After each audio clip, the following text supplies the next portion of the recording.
What up, homies? Welcome to the Mesoscale podcast, Ep-02. See, I think that was so much better than your first episode. What was the first one? How did I do that? What's up? No, it was, hey, everybody. I think the... Hey, everybody. What's up, everybody? The 2000s? What up, homies? Oh, that's a good one. Yeah, that's what I'm stupid. gonna... That's too cliche, though. What up, homies? Yeah. I don't know if I like that. Well, something's gonna have to stick. Well, not that. What up, my fellow... I don't know. I couldn't think of a good... Mesos. Hey, what's up, Mesos? That sounds like a slur. It kind of does. You probably should not add that in. Get out of my yard, you fucking meso! Don't bring Tim back in here. Do not bring Tim back in. Get the fuck out of my lawn, meso! Alrighty. I could see that on like a 1950s like street. They like punch an That's so Italian true. dude. You fucking meso! You know what? Tim needs to just go away for a little bit. Yeah, Tim is here Tim, to I stay. think, will stay. Tim But is I here still to think stay. justice for Sharon. Sharon. Why do I keep wanting to call her Shallon? You Shallon said Sharon? or Shannon? No, it's Sharon, but you Sherry. keep saying Shannon. I'm just gonna call it Sherry. Sherry Cherry. I miss that. That's been one of my favorite characters. What's that from? Oh, like the story. Yeah. Oh, my god. I thought you meant like Sherry Cher. I was like, who the hell is Sherry? Shelly? It sounds like a Sherry porn Cher. star. I know. name. That's what I was like. What are you saying? Oh. Backyard threesome with Sherry Cherry. All right, Tim. Tim and who? I don't know. Bill. That's her kid. That's what we said last time. All right. All right. On that note, welcome to the Meso Podcast. Hold on. No. Her kid was Johnny Sticks. Oh, that's true. Yeah. So it is Bill. Yeah, it is Bill. What? Oh my god. Oh, wow. I am so bad with my memory for these. It's all right. Anyways. We'll get there. Positivity. Positivity. All right, guys. At its finest. All right, guys. Well, today we are reading two stories from one of my favorite authors. All right, Kate. See, you can't start out like that because that means you're being biased. Yeah, but... And that's not fair. He's a good dude. All He's of them dude. You know what, though? I am so happy with how episode 1 has been. Yeah, and the amount of comments that have said, like, I'm happy to hear all these different authors has been phenomenal. Yeah. Like, getting people's names out there, that was our goal. And the fact that people like that, I think, has been worth it. I know we're only one episode in, but I think it's been amazing so far. It has been fantastic. And the amount of, like, positive criticism that people hit us with. So true. It is solid. It is. It's like, I got, I actually think it was one of the author that we're reading today, he reached out and we were talking about AI checkers and he's like, I don't know, because I was like, following the comment, you know, it's kind of a dissuader. Hey, it is. We don't want to read AI shit. We want to hear human beings. And a lot of people were like, yeah, AI checkers use AI, I guess. Yes. But that wasn't jail. That was one of the comments on the YouTube video we put out. But there were things and it that makes we didn't so realize. much. Yeah. Yeah. I mean, it made so much sense. So no more AI checkers. We're gonna do a full scan. We are as human beings, and so forgive us. You know what though? We're learning together. I think it's good that we're doing that, though. Mm-hmm. But also, I do want everybody to know that we're not just picking out which story we like better. I still think we are like kind of, I'm not saying we're drawing them from a hat.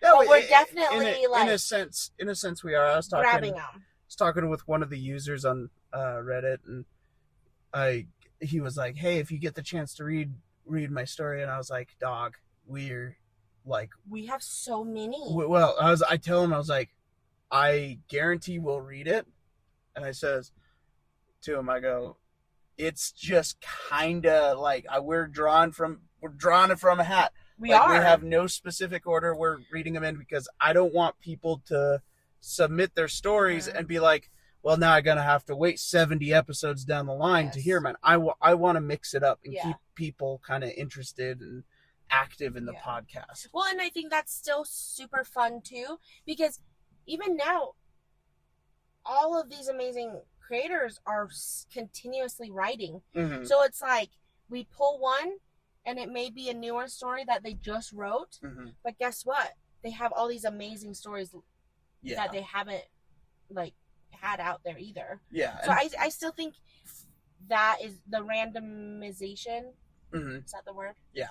Is still so fun to do. And you know what? Maybe we could have some creators vote and see, like, have the audience vote one time. Yeah. And do like, what story do you want us to rate?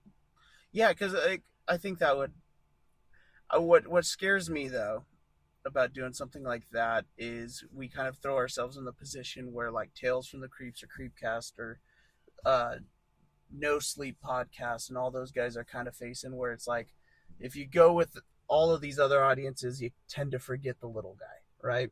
And so I think if we choose random stories at a random order, there's no selective meaning behind it. It will give the opportunity for the newer authors to be read more. And so that's why I kind of want to keep it the same, because if we start putting a process behind how we pick stories, or we could just do, like, we could even just pick the author and then have the users pick one of their stories. Hard part is we kind of want to keep it mysterious who's going to be chosen. And we also don't want to just have all of their like possible better hits. You know, so this is scenario wise, but like better hits be the ones chosen, where we want to hear these stories that, to be honest, not many people have heard about.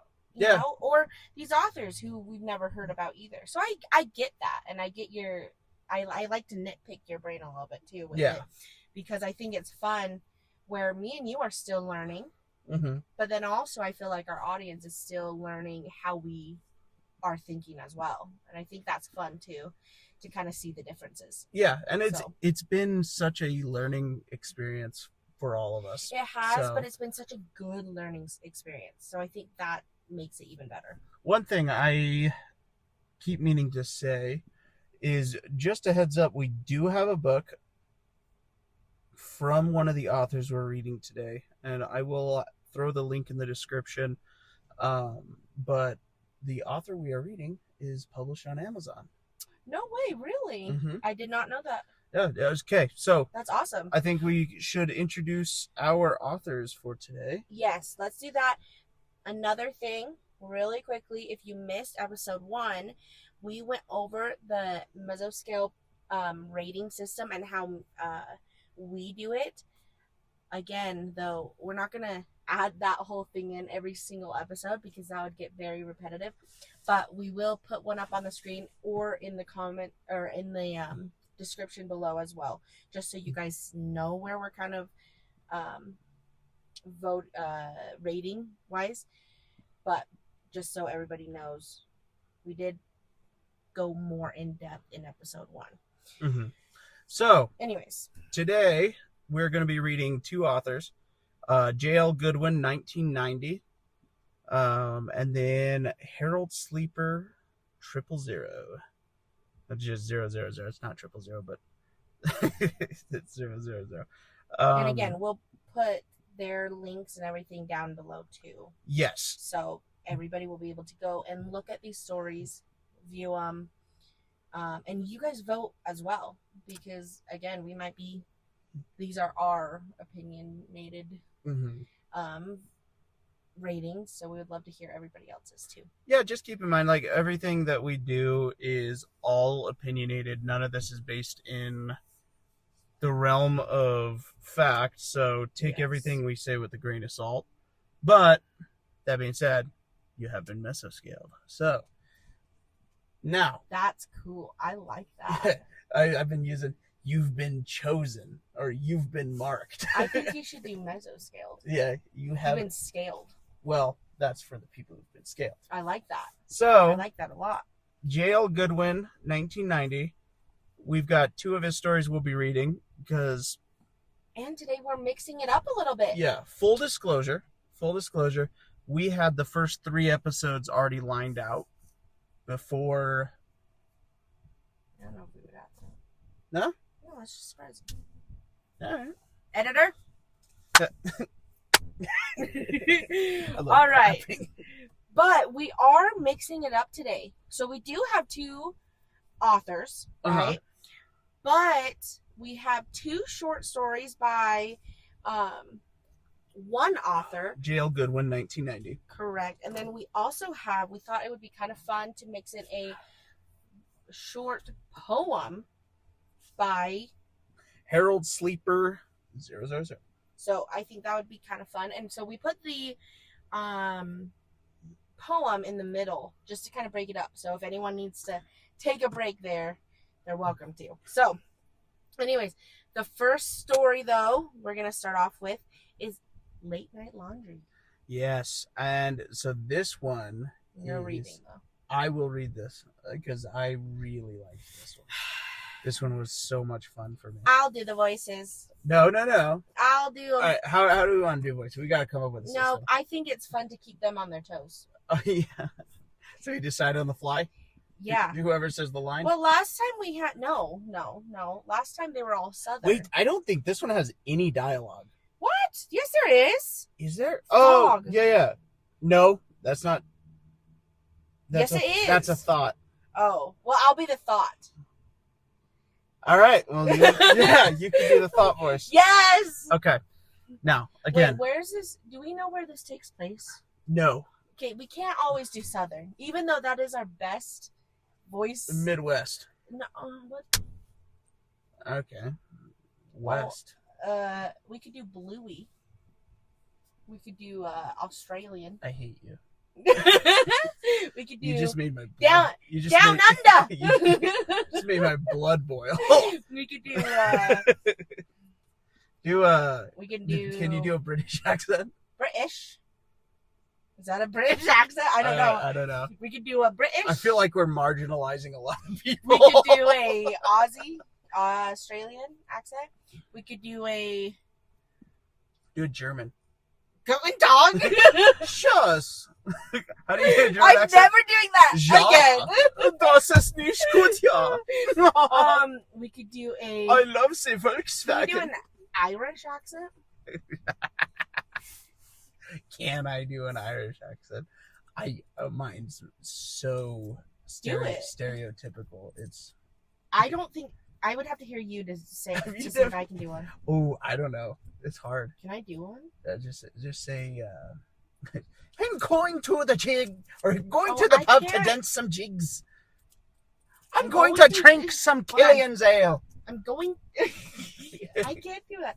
I'm going to the jig. I can't do that. Or Scottish. Yeah. Do a Scottish. I'll read your line. Scotland. All right, here we go. I'll figure out what his internal thoughts will be. Yeah. I will figure that out once we listen to the first little just bit. Play it. Like, improvise. I will. That's what it's all about. Alrighty, officially we are going to start the Late Night Laundry. Late Night Laundry. That was good. better than your first time. Yeah, I like that. All right, let's continue. I'm never giving you compliments again. That's all right. You never do, anyways. Yes, I do. What are you That's all right. smoking? Poor picked on me. You can't say that. All right. Late night laundry. Late night laundry. All right, you didn't say it this time.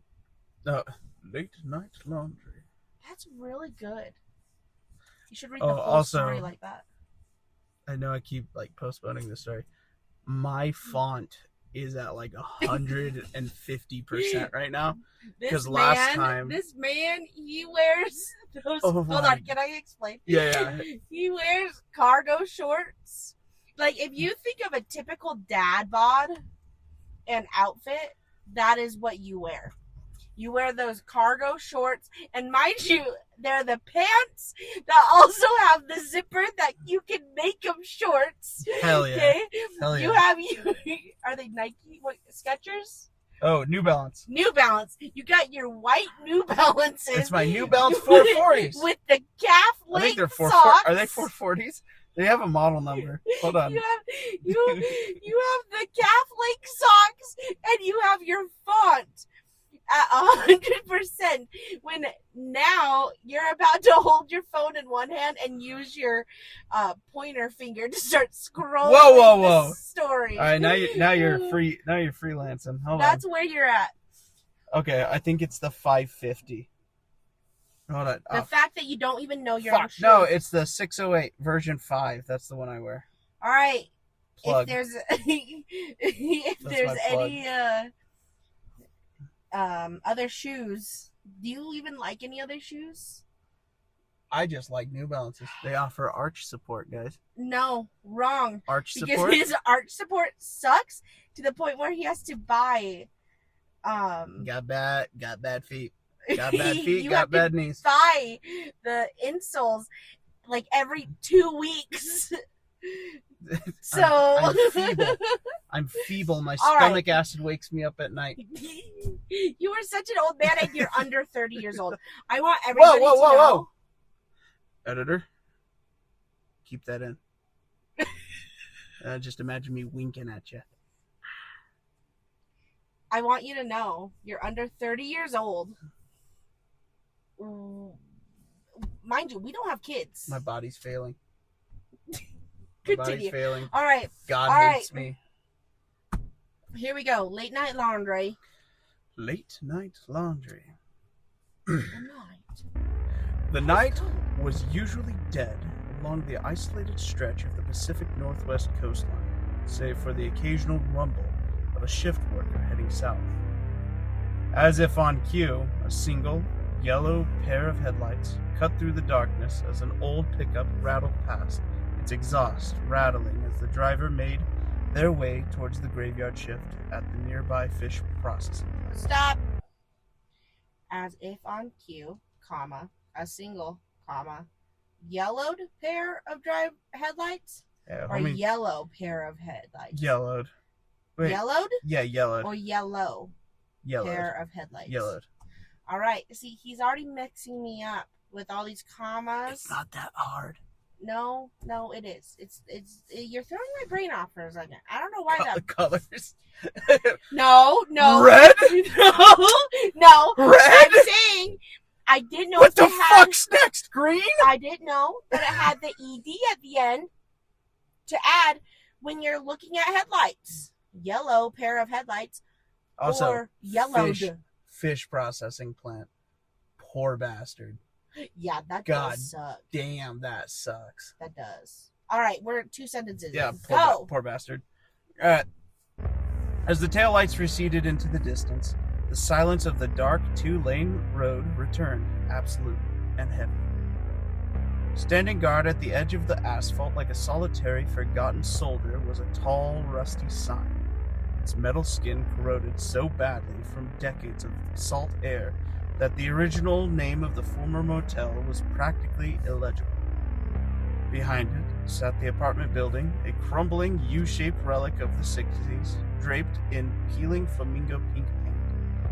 Under the dim, yellow glow of the ancient incandescent bulbs hoarded by a landlord, Too stingy and stubborn to update to LEDs, a thick layer of ground fog was just beginning to roll in from the estuary, hidden just out of sight by the blackness, swallowing the bottom of the structure and abandoned manager's office in a quiet white shroud. Okay, I know I'm ruining the moment of this story. You are, yeah. That's pretty rough. That was really great description, though.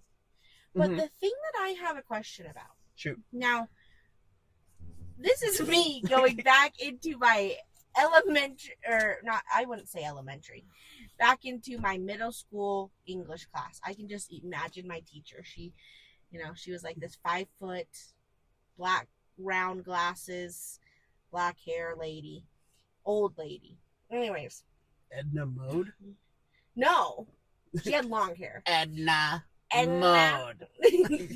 But listen, I don't even know why I gave the description, okay? Yeah, that was weird. Anyways, I'm just imagining this right now. But love the description. But why are there so many commas? Mind you, he had like 4 sentences in that paragraph. In that whole is it stanza? What are they called when they're like paragraphs each? There used to be, or they're not used to be. Hold on, but there is a term for each like paragraph that I'm thinking. Oh, each body? No. Section? Sure, section. There's a fancy word for it, but I'm not going to even get into that. But listen, hold on. Let me finish my thought.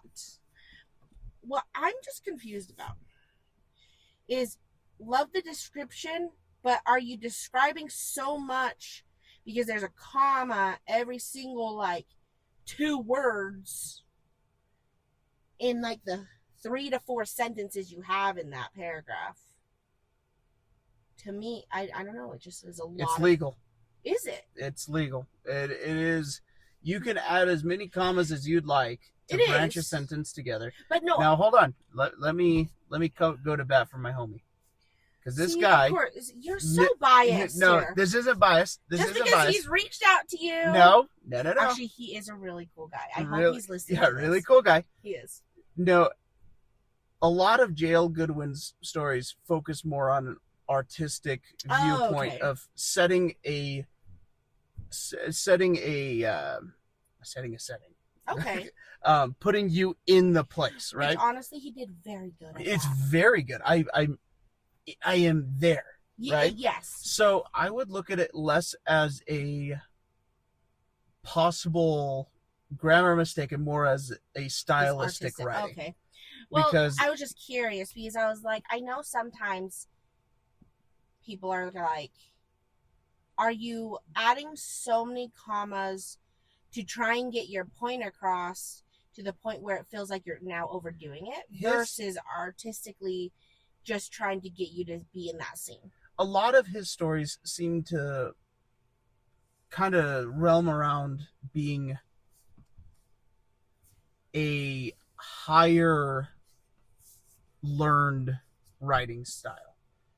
Does that make sense? Yes. So it's like you got Lovecraft and then you got Stephen King. Stephen King focuses most of his efforts on modern linguistic talent, whereas you read a Lovecraftian story, it was written in the 20s, so it's going to have longer, more drawn out sentences and stuff like that, which today we would consider that flowery and just kind of I see. Kind of like, okay, that was a bit much. Whereas back in the day, that was the setting.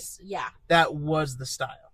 And so I think we can't really... I think it's a stylistic choice. I don't think it's going to be a issue with the story or an issue with the author. You know what I mean? And I was just curious just to pick your brain about it because... and that's what our goal is. Reading these stories. So I was just curious because I will be the first to say, if I eat my words, I will eat my words. You know what?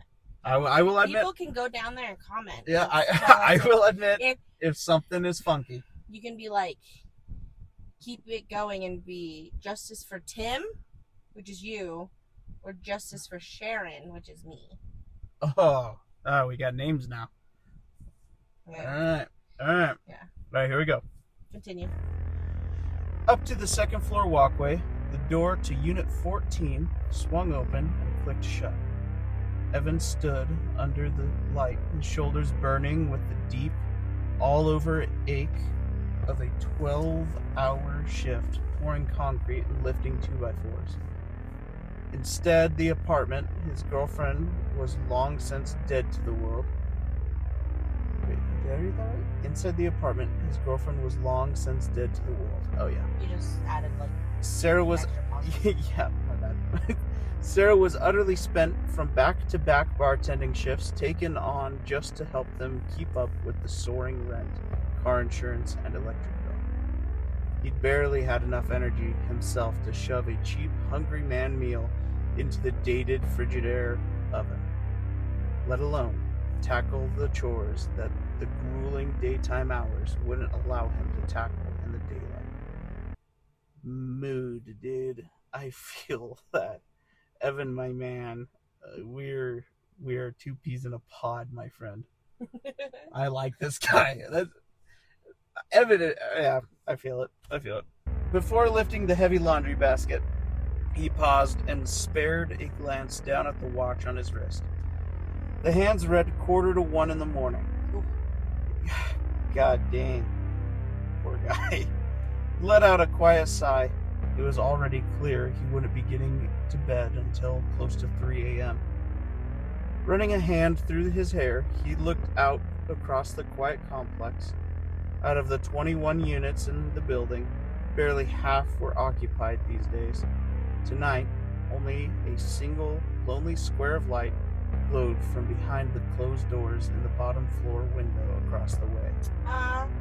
Closed blinds. Oh, did I read that wrong? My bad. Behind the closed blinds in a bottom floor window across the way. Everyone else was fast asleep. That dude's gaming. I mean, that's canon. The one guy that's awake, he's just like really like fucking cranking on Call of Duty. Good for him, you know what? Good for him. Gotcha, bitch!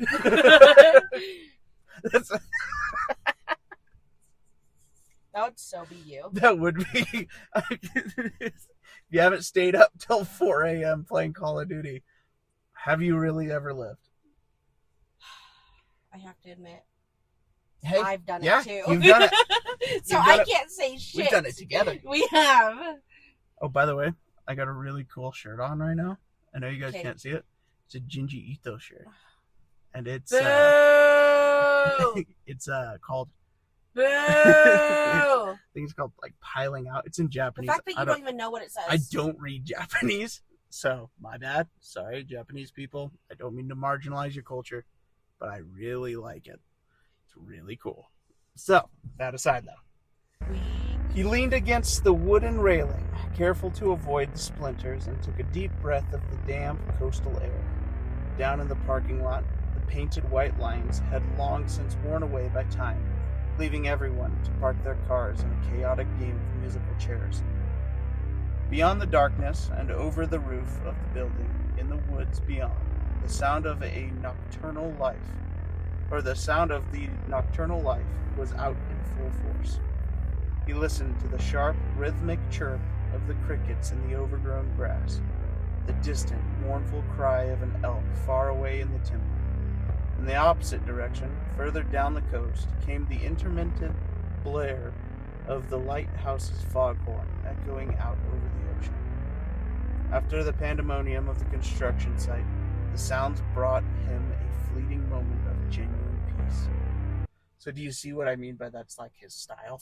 Yeah, And I understand now. The damp, like breathing in the damp air, the foghorn echoing out over the ocean, I will admit, though, I do love how, even though it does feel like a lot of description, how well I can envision every single thing he's saying. Yeah. He's not reading, writing. Sorry. No, I agree. And I think that's such a cool fact, too. I agree. His gaze was brought back down to the ground. Wisp-like tendrils of fog were slowly creeping across the broken asphalt, curling lazily around the tires of the parked cars. Fog. Oh wait, this is... Excuse me. My bad. Fog. Oh wait, it's a man, huh? Yeah. Fog. Looks like it's gonna be thick tonight. Reaching into his pocket. I don't know how old this guy is. How old is he? I think he's like mid-20s. Sorry. Fog. Looks like it's gonna be thick tonight. That's mid-20s too? Yeah. That's crazy. All right. Reaching into his pocket, he pulled out his iPod, unwinding the earbuds from around it and pushing them into his ears. Scrolling for a moment, he found a podcast he'd downloaded earlier and pressed play. The blare of the intro music drowning out the sounds of the night. Is it our podcast? Is that us? Yeah. I really like C.W. Sanders reading the story. Why is it C.W. Sanders all the time? Because I thought I was. I'm important. No, I'm just kidding. I'm not important. That sounded so self-centered. Wow. It really should be. You know what? Not justice for Sharon. It should be justice for Al. Al. Justice for Al. I feel offended. All right. I feel very offended. Okay. Well, we got to keep moving. All right. Well, guess what? Evan hoisted the plastic. Evan hoisted the plastic basket against his hip and started down the right stairwell, his boots thudding against the rough tar-skinned stairs. Reaching the bottom, he wound his way past his Ford Expedition and the other cars. Crossing the dark expanse, he stepped over weeds and dandelions that had begun working their way up through the cracks, careful not to trip on any as he passed the rusted green dumpster that sat directly in front of the central stairwell and steered himself towards the alcove tucked underneath him. Stepping onto the concrete pad, he pulled his key from his pocket and slid the key into the lock. Turning it, he pushed the door open and stepped back inside. The laundry room was pitch black as he stepped across the threshold and remained that way, save for the shaft of light falling from outside the open door and hitting the row of silver mailboxes across the room. Evan let out an exasperated sigh.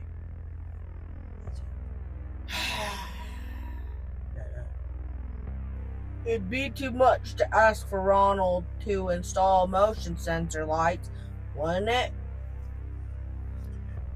Did you like that voice better? Yeah, that I guess. Reaching. All right. Well, what voice do you want me to use? No, it works. Reaching out in the dark. Like you're being sassy to Reaching me. out in the dark. Reaching out in the dark. His fingers found the light switch and flipped it up with slightly more force than necessary. The overhead fluorescent lights gave a harsh flicker before snapping fully to life, flooding the room in a sterile white glare that made him squint for a second. Instantly, the wide expanse of old speckled linoleum floor lay exposed before him. On his left, the vintage Formica-style table and assorted chairs from half a dozen different thrown-out kitchen sets cast blocky shadows across the room, while against the far right wall, a row of enamel-colored washers and dryers sat like silent, cold blocks. The moment the lights came on, the fishbowl effect he was used to by now took over. The two smaller windows at the back of the room and the massive pane of glass at the front adorned with faded large white letters spelling out laundry and mailroom. Who says you can be the large guy? All right, you want to read it? I got to read it again. So, large white letters spelled out. Is it a man or a woman? I do just pick. Laundry and mailroom. Instantly turned into black mirrors, reflecting back nothing but stark walls, the faded cork bulletin board, and Evan himself standing still. He couldn't see a single thing outside. the dense silhouette of the Oregon tree line just beyond the rear windows and the unlit two-lane road across the parking lot vanished entirely, leaving him with the sensation that, as much as he was used to, he had never liked. It always gave him the sensation that he was performing on a brightly lit stage for an invisible audience. With the podcast still chattering away in his ears, the hosts having begun their discussion, he hauled his basket to the far end of the room. Opening the lid of the washing machine next to the window, he dumped the load of clothes and underwear inside. Reaching into his pocket, he pulled out a handful of quarters. As he fed them into the slide one at a time, a wave of familiar bitterness washed over him. He couldn't help but think about how much of a cheapskate Ronald was. The asshole believes he us dry every month for rent, since he knows we can't afford to move. He knows we have to pay our own electricity, and he still makes us pay just to wash our clothes in our own damn building. Fuck you, Ronald. Yeah, you know what? That does suck. Yeah, cage match. Ronald versus Ted. Pay-per-view. Oh. MMA, reach out. I got contract. That would be fun. Sign the contract. That's. Which one are we voting for? Ted. I wouldn't vote for Ronald. Fuck Ronald. Yeah, Ronald sucks. That is Yeah. douchey thing to do. What a dick. He shoved the coin slide forward, just like the switch. Wait. Just What? like. Wait, what? What? That's my bad. I don't have dyslexia, but it feels like I do sometimes. The words like to run on me. He shoved the coin slide forward, just like the switch, harder than necessary, and feeling more than hearing the heavy metal clunk through his feet as the old machine started up, its water valves opening with a hiss loud enough to make its way around his earbuds. Knowing he still had a second basket of sheets and towels waiting back upstairs, he decided he'd have a quick late-night smoke out in the courtyard first. Sarah had been on his ass about quitting for months. What a nag! Damn, she's just over there watching out for him, Yeah, she's for like, his health, and he's over here. what a nag! Goddamn bitch, don't know what Jeez. what it's all about. I work 40 hours a week at the fish factory. Goddamn bitch won't let me smoke a single little cigarette. Goddamn. Sorry, just want you to live. Jeez. But even though he'd agreed it'd be healthier, a part of him wasn't able to give the vice up just yet. Aww. He turned his back on the room and walked back to the door, hidden in a shallow alcove around a locked closet. Stepping back outside, he paused for a moment as a damp, heavy air hit his face, washing away the faint smell of stale detergent and trapped humidity. He dug into his pockets, pulling out the crumpled pack of Marlboros. This is such a hard word to say. And Zippo. Good. Tapping a cigarette out, he crooked it into the corner of his mouth and flipped the lighter open with a practiced flick of the wrist. Look at the flick of that wrist. Every time I hear that flick of the wrist. Look at the flick of that wrist. What is that song? I don't know. Continue. I don't know if I like that song. He thumbed the know it. I do know it, but I also know whip my hair back and forth and black and yellow. Black and yellow, black and yellow. I don't necessarily like those. That's true. He thumbed the wheel, seeing a spark shower over the wick, but no flame came. Rude. He tried again, harder this time. Nothing. He shook it, then flicked a third time. When nothing came, he let out a hiss as he realized that it had been completely out of fluid. Gotta be stupid piece of shit. Come on, give it. Wait, who is this? Oh my god, this is Evan. He's our narrator. That's what I thought. Yeah. You just looked at me like I was stupid. No. Just give me something. I want passion. Stupid piece of shit.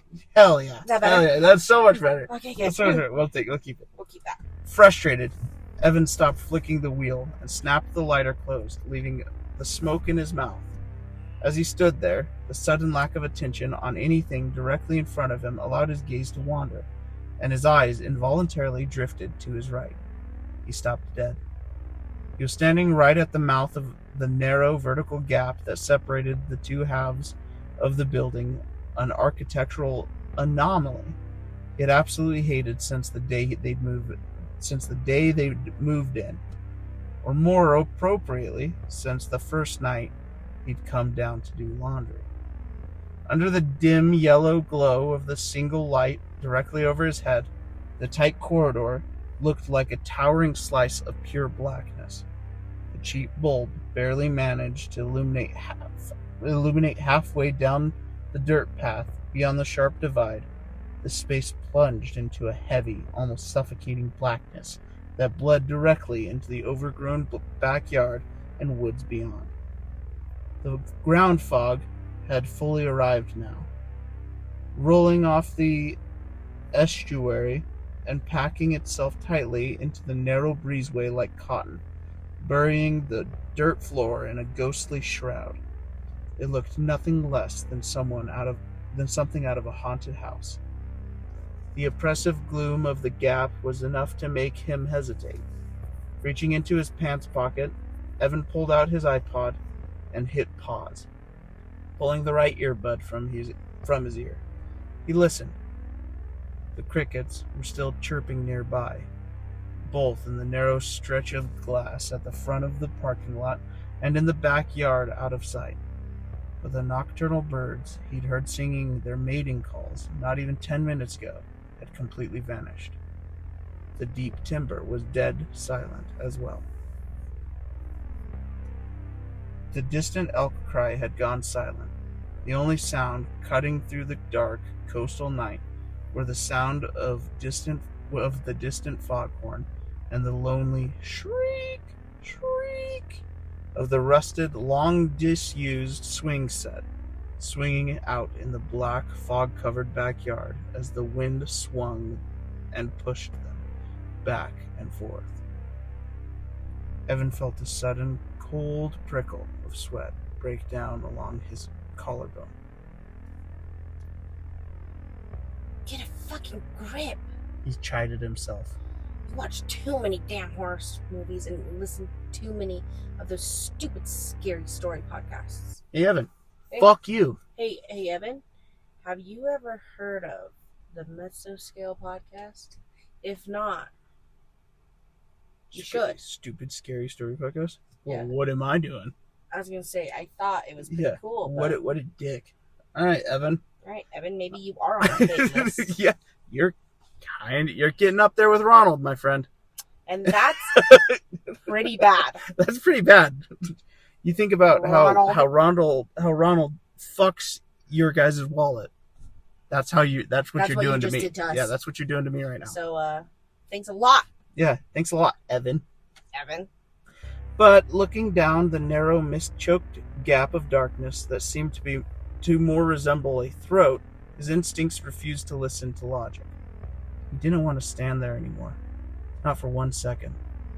Abandoning the useless lighter, he snatched up the empty basket and walked quickly out of the alcove, heading across the parking lot back to his SUV. If the lighter wouldn't work, he just used the dashboard cigarette lighter instead. Internally, though, after looking out into the abyss, he was secretly eager to be inside a locked vehicle, even if only for a few minutes. I don't blame him, though. Reaching the faded hunter green truck, he jammed his key into the door and pulled up on the handle, tossing the empty basket across the passenger seat and sliding behind the wheel, quickly closing the heavy door and hitting the power lock button. The satisfying mechanical thud of the locks snapping into place made him let out a breath he hadn't realized he'd been holding. Leaning forward over the steering wheel, he let his eyes adjust to the dimness of the parking lot and the faint light from the walkways. The fog had grown denser now, turning the air outside into a swirling, ghostly soup. He looked between the shadows of the parked cars. Nothing moved. Across the way, a single square of light on the bottom floor was still fanning out between the blinds. The knowledge that another person was awake somewhere in the complex helped the knot in his stomach finally untie itself. He reached out and pressed the dashboard cigarette lighter into its socket. Relaxing back into the cracked leather, Evan couldn't help but crack a faint, tired smile. A brand new expedition wouldn't even have a lighter anymore, but a rig from 1998?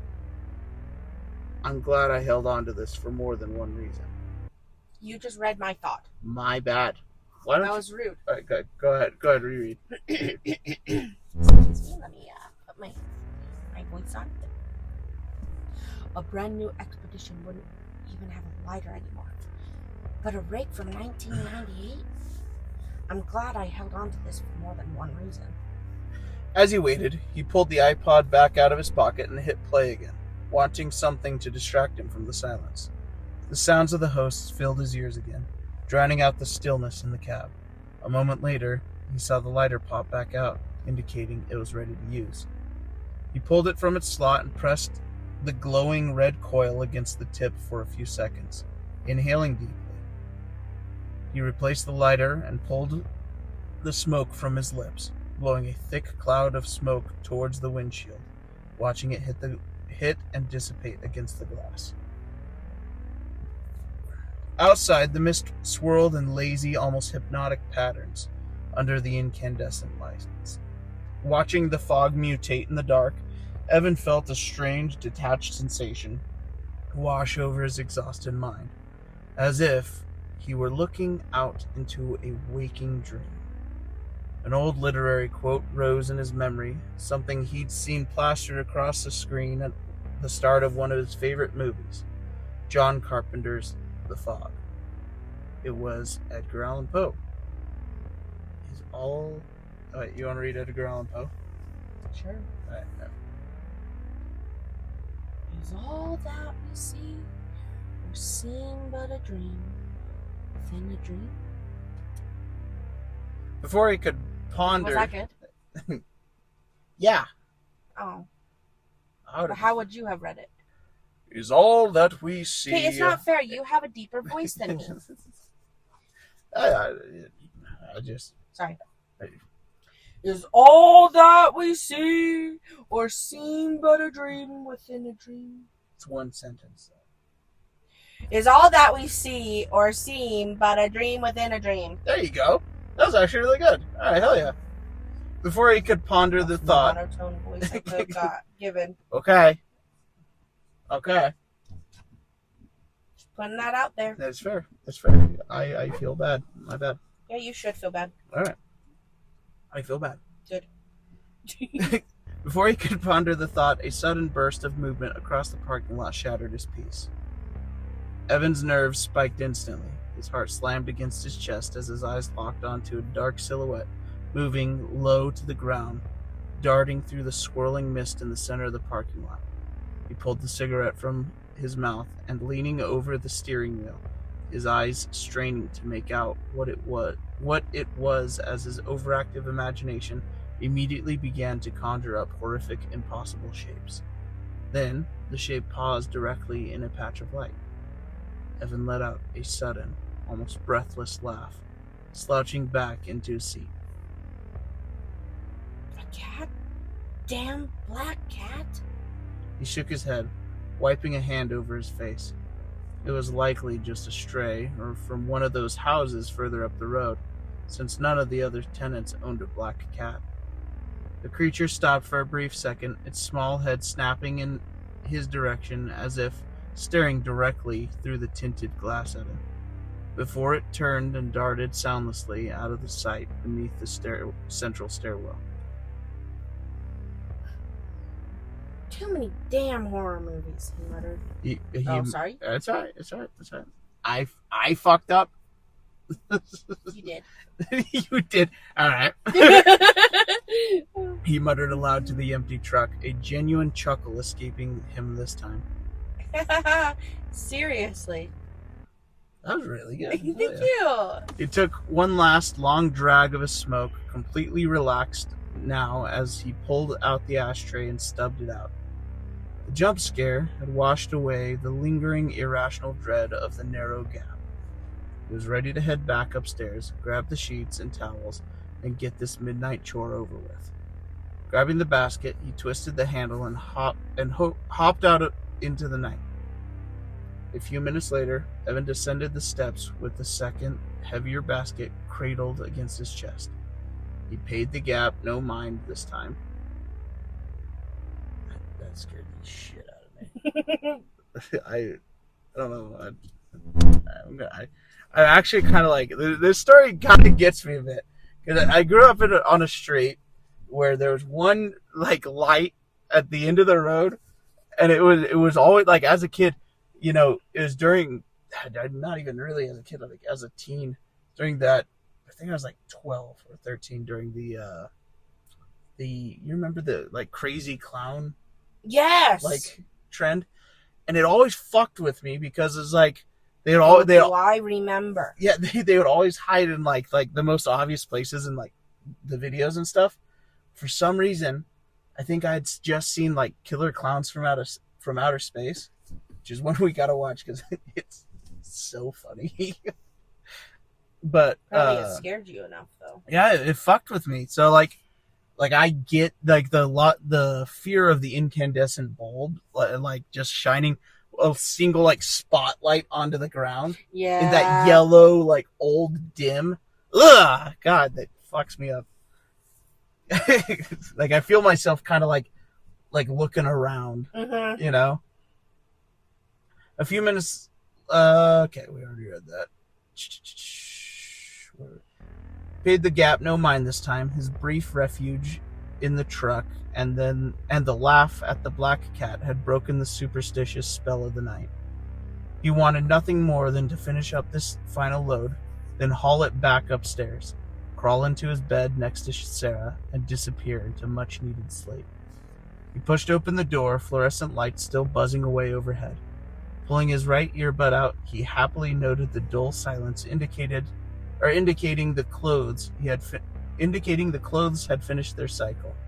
Hoisting the basket on the top of the dryer next to the washer, he wiggled a box of fabric softener sheets out from the side of the basket, popped both doors open, and quickly transferred the wet, heavy lumps into the dryer.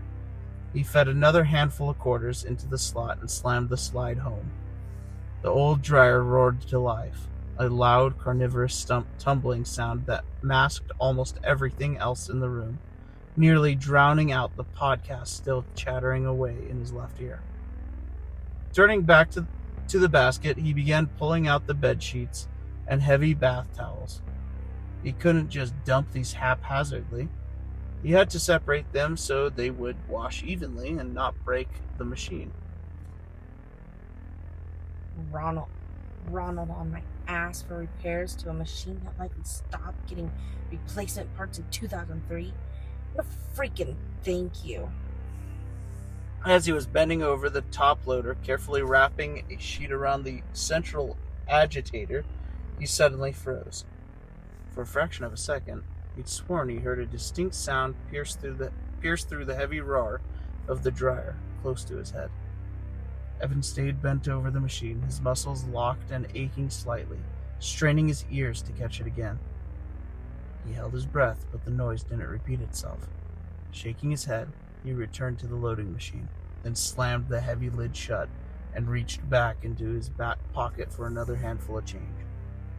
As he lined up the first quarter on the metal slide, which was cold to the touch, the sound came again.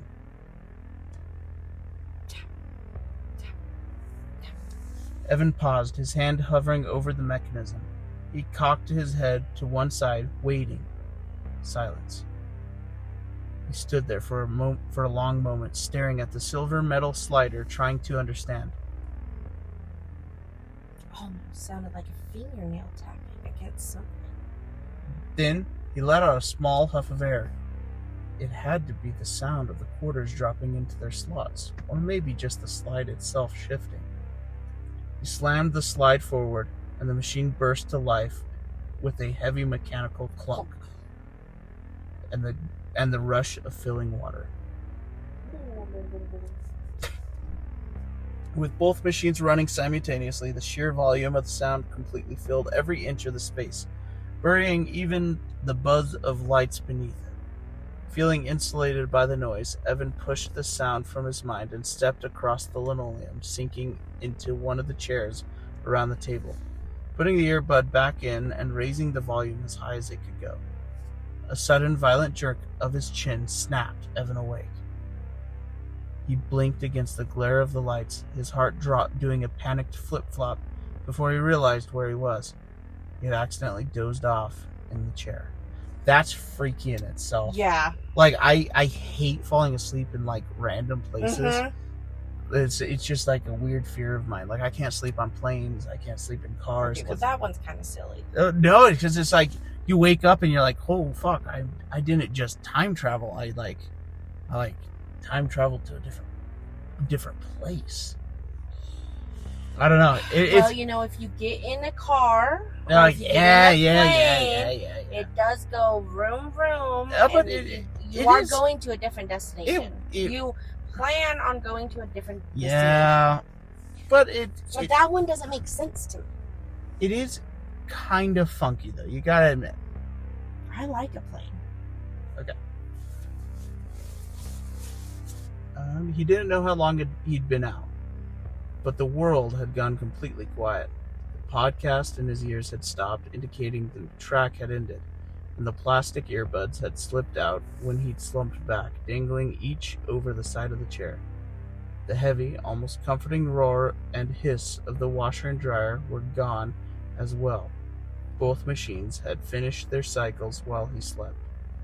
The only sounds left in the room were the high-pitched buzz of the overhead lights and the low, heavy rumble of the water heater over by the industrial sink. Evan mentally cursed himself, rubbing sleep from his eyes. Stupid way to fuck up your neck. What? Moron. Way to fuck your neck. Oh, stupid way to fuck your neck up, moron. He pulled the now dark iPod from his pocket, quickly wrapping the earbud cord around it and shoved it back into his jeans. He needed to finish up the last dry and get the hell out of here to his actual bed. He stood, marching across to the dryer, and popped the door open, setting the basket at his feet. He leaned down and began hauling the still warm clothes out, tossing them into the messy pile.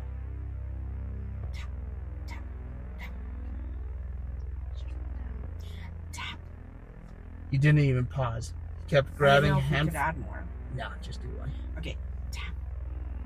He kept grabbing handfuls of socks and underwear, absent-mindedly calculating as if he could cram the sheets and towels on top of his load once they dried, to bring everything up to the apartment in one oversized load, rather than being forced to make 2 trips. Tap, tap. Evan froze, a bundle of t-shirts clutched in his fists. He slowly straightened his back, his muscles tensing as the hollow quiet of the room pressed against his ears. He stood perfectly still by the machines, listening. The noise seemed to vibrate through the air, echoing in the largely empty space, and seeming to come from everywhere and nowhere at once. Evan began looking around the room, his eyes darting past the table, the chairs, the row of mailboxes, trying desperately to pinpoint the source as it came again. For whatever reason, the same heavy, irrational dread he'd felt while staring into the gap rolled back over him, twice as thick, suffocating and cold. He took a slow, hesitant step into the center of the room, the sound of his boots muted against the linoleum. Tap, tap, tap. Evan went rigid, his breath catching in his throat. The acoustic geometry of the room had finally betrayed its source, and the truth hit him in an almost sickening, visceral punch to the gut. It didn't sound like the coin mechanism shifting, nor the machines cooling down. It sounded exactly like a fingernail tapping rhythmically against glass, and it was coming from the narrow window next to the washing next to the washing machine. Feeling his heart slam against his ribs, feeling as though it were forcing its way into his throat, he slowly turned towards the glass, seeing nothing but his own wide-eyed, pale-looking reflection staring back at him. His chest heaved as his breathing turned shallow and fast. The horrifying reality of the fishbowl layout finally sunk in, while he was completely blind to whatever lay beyond the glass. Anyone or anything standing out there could see him with crystal clarity. His rational mind fought hard against the rising panic and terror, instantly pinning the blame on a person. The isolated coastal stretch and nearby town had a known reputation for transient drug users, unpredictable, desperate, and sometimes violent people who were frequently trespassed, looking for shit to steal and pawn to fund their next hit. And they weren't above attacking people to get money either. As much as he didn't want to, Evan forced himself to speak. Hey, who's out there? His voice sounded hollow and thin as it echoed in the unnatural silence of the room. The moment he spoke, the tapping abruptly ceased. Trying to force a tough, aggressive edge into his posture, he took a deep breath and shouted again. Look, I'm in no fucking mood for games tonight, man. Get the hell out of here before I come out there. Silence stretched for 3 agonizing seconds, then a heavy double tap vibrated through the room. This time, it came out of the other rear window. Anger cut through his fear like a serrated blade, but he remained painfully wary. He had no weapon at all. His hands were empty, save for the keys in his pocket. The only other thing he could use would be one of the chairs, and between the two, he highly doubted some drugged-up junkie would find either one intimidating enough to aim scray. I'm not sure if I'm saying that word right. I haven't heard that one before. And to make matters worse, his cell phone was sitting uselessly up in the apartment on the kitchen counter, charging. I said fuck off! Evan roared, stepping aggressively towards the back windows. He knew he was likely waking up. I said fuck off! Evan roared, stepping aggressively toward the back windows. He knew he was likely waking up the neighbors closest to the laundry room, but right now, he didn't give a damn. In fact, it might be a good thing. I will bust you up, you piece of shit. The tapping cut out again. The silence that replaced it was far more suffocating and heavy than it had been before. The seconds ticked by agonizingly slow. As a few more moments, Evan began moving, taking slow, tense steps towards the rear glass, his knuckles white around the key ring. Tap, tap. The sound blasted through the room, coming from the massive front window behind him. Evan spun on his heel so fast he nearly lost his footing. Because the front glass faced the parking lot, he expected the dim yellow glare of the walkway lights to at least show the outline of a person standing on the walkway outside, but the glass was a flawless black mirror with only outlines of parked cars beyond. There was no one there. He took a hesitant step back towards the front alcove, his mind racing before his boot could even touch the floor. A second time, a sharp metallic click struck the window directly behind his shoulder. Every muscle in Evan's body froze him like a department store mannequin, his blood turning to ice. The sound had traveled from the front window to the back of the building in less than 2 seconds. No human being could realistically have sprinted from the front window through the gap and back to the rear windows that fast, not without making a sound, not without tearing through the fog like a fucking freight train. The terrifying truth crystallized in his mind, dropping into his stomach like a lead balloon. Whatever was circling the building wasn't a person, and if it was, there were more than one of them in the dark, coordinating their movements. He wasn't sure which was worse. His primal instincts took over, screaming for him to abandon his clothes, abandon the basket, and haul ass out of there. He didn't give a shit about chores anymore. He just needed to clear the alcove, burst out into the parking lot, and sprint either for his truck or the stairs to Sarah and safety. As the tapping started up again, this time striking both rear windows simultaneously, Evan made a decision. He bolted towards the alcove and the exit. Tearing around the edge of the closet, he slammed his weight directly against the metal door, his chest heaving. Panic clawed at his throat, a sudden irrational fear screaming at him the lock would be jammed. But to his immense relief, the brass handle twisted in his palm. He stopped, his forehead pressed against the cold metal, taking in 2 deep, burning breaths. He braced his heels against the door, ready to yank the door open and bolt, but his hand froze on the handle. Wait. The thought that came to him was as cold and sharp as an ice pick. If someone or something was circling the building, especially if there were 2 of them, one could be standing directly on the other side of the door waiting for him. Throwing it open blindly could prove to be a fatal mistake. Clutching his keys tightly in his fist, letting the brass teeth protrude from between his knuckles like a makeshift weapon, Evan braced his shoulder against the door, ready to slam it shut again if necessary. Slowly, painstakingly, he cracked the door open a few inches. Nothing rushed him. The thick, damp air slipped through the gap, smelling heavy of wet pine and of mud flats of the estuary. He opened it a few inches wider, his eyes darting through the crack. The concrete pad was empty. But as he stood there, at the threshold, a realization began to hit him, one that sickeningly began to wrap the edges of his mind. He waited for the fallout of his actions. The walls of the building were paper-thin, to say the least. He had just been yelling at the top of his lungs inside an echoing room, inside a hollow concrete and wood U-shaped building that naturally amplified every noise someone made. If a damn mouse so much as farted, at least one person would hear it. He should be hearing the frustrated rustle of the blinds. He should be hearing the angry shouting of an exhausted neighbor telling him to shut the fuck up, or at least a confused voice asking what was going on. There was nothing at all. The silence was now a physical weight pressing against every inch of his body. It was as if his voice hadn't traveled past the walls of the laundry room at all. Evan's stomach dropped into a bottomless void. He cast a desperate glance across the misty courtyard toward the bottom floor unit that had given him comfort earlier. The single square of yellow light was gone.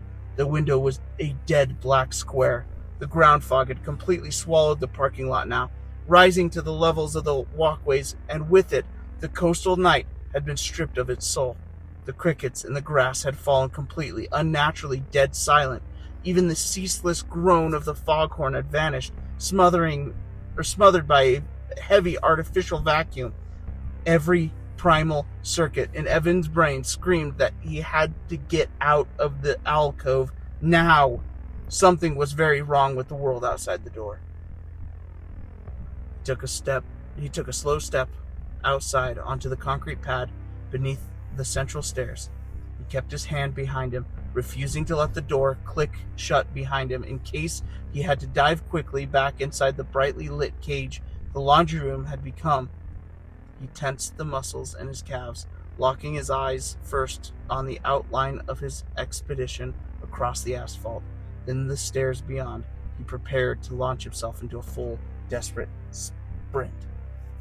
And then his body betrayed him. Evan went rigid.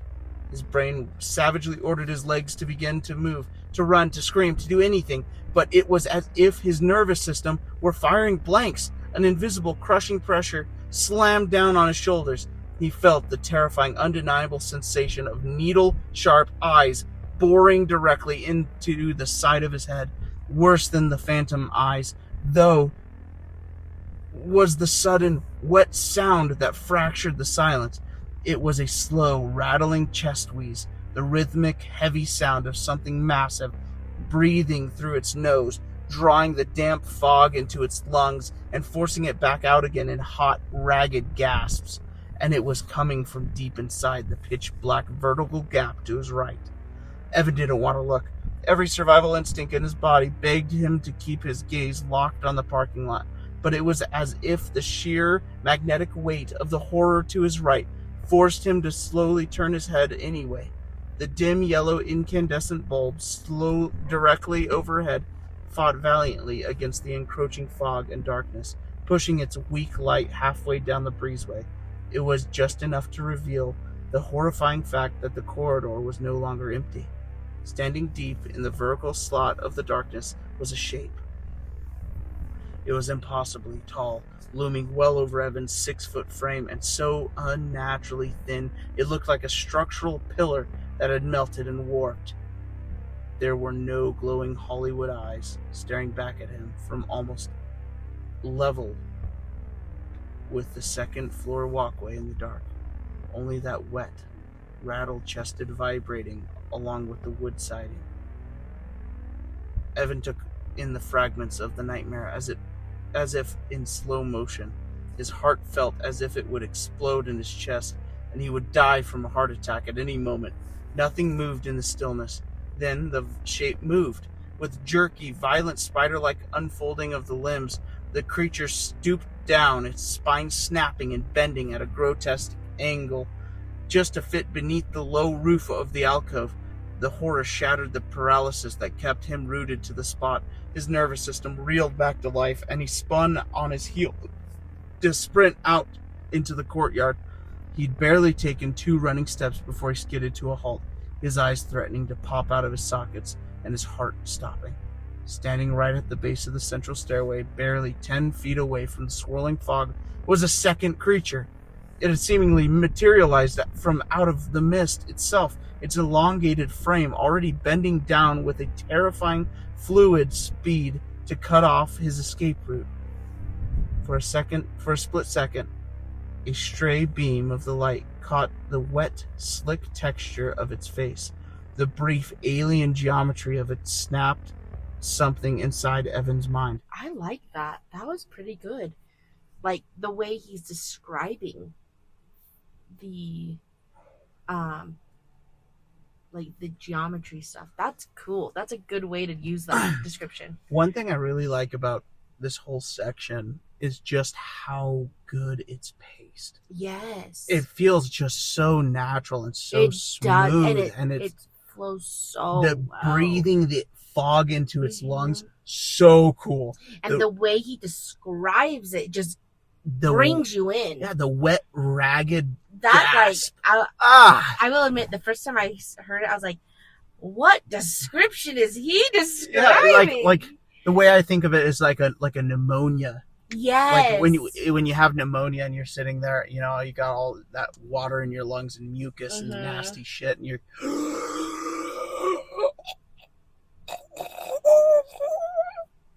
you know? Is that how you had pneumonia? Yeah, have you never had pneumonia? I don't think so. Fucking sucks. I had bronchitis too. That shit sucks too. Oh. Yeah, bronchitis and pneumonia, both ass.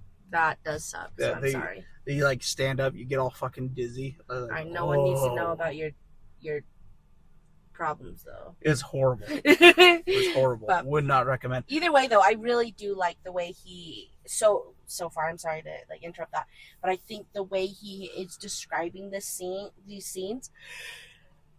All right. Well, we're in the climax, so let's amazing. Yeah, let's jump back into it.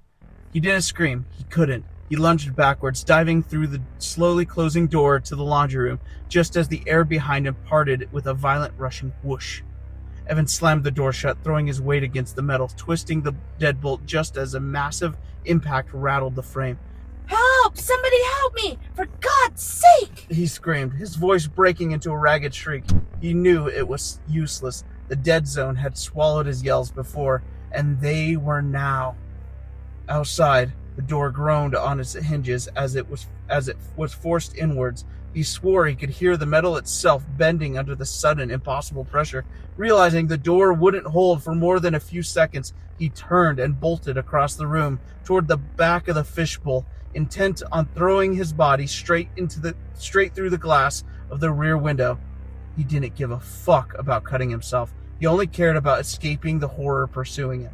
Slam! Slam! A deafening, aggressive pounding erupted against every glass he'd intended to leap through, making him skid to a stop inches from his own reflection. The first creature had already doubled back through the gap, anticipating his exact move. Behind him, door finally gave way with the horrific screech of the tearing metal. Evan spun around just in time to see a massive, gray hand tipped with long, razor-sharp nails reach around the blind corner of the entry alcove. The fingers didn't reach for him, they reached for the wall. Click. The plastic toggle switch was flipped down, and the overhead lights died. Fuck that monster. That little bastard knows what he's doing.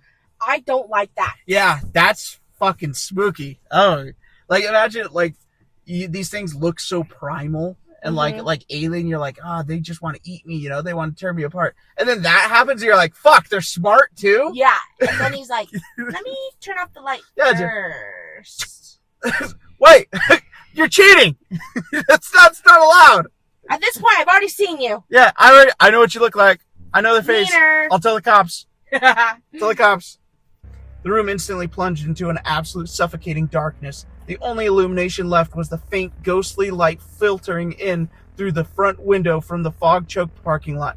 In that dim, strobe-like haze, Evan watched the impossibly long silhouette of the creature clear the alcove. It moved with a jerky, nauseating speed. Its limbs unfolded like a starved spider as it rushed across the floor towards him, filling the entire width of the small room.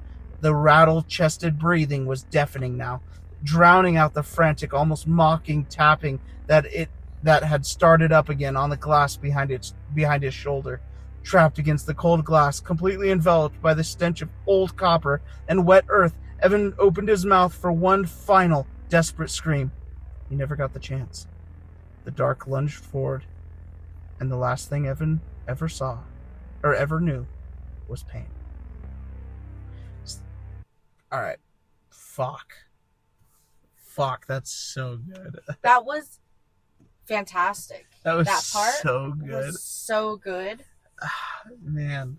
That one hooked me. I'm locked in. It took me a second to kind of get in, I will admit. That's fair. It took me a second to get in because I was like, okay, where's this leading to? Well, I think it was me and JL Goodwin, we were talking back and forth, and we were talking about the hardest part to set, or the hardest part of the story, and it was setting the scene. It's true. I mean, that's just, it's and you know what, though? hard He to did do. so good with that, Mm-hmm. but I think because of how detailed it was, I was like, okay, it just feels like you're just about to drop all this stuff. Yeah. But the next thing I know, it totally gave me like a 180 spin and just locked me in. Yeah, it grips you. Yeah. So And I it's think like, that was really cool. It's one where it's like I have a hard time like looking away. Yes. And it's like I feel kind of fucked up right now. Mm-hmm. You know, like I'm like you know, even, and what kills me is sometimes in monster flicks or creature features, you know, the monster reveal is everything, right? Yes. And sometimes it just kills the entire It does. A good example for me anyways is Jeepers Creepers. Yeah. The entire beginning of part of the movie, you have no idea who this fucking crazy bastard is that's making weapons out of human bones and teeth and shit.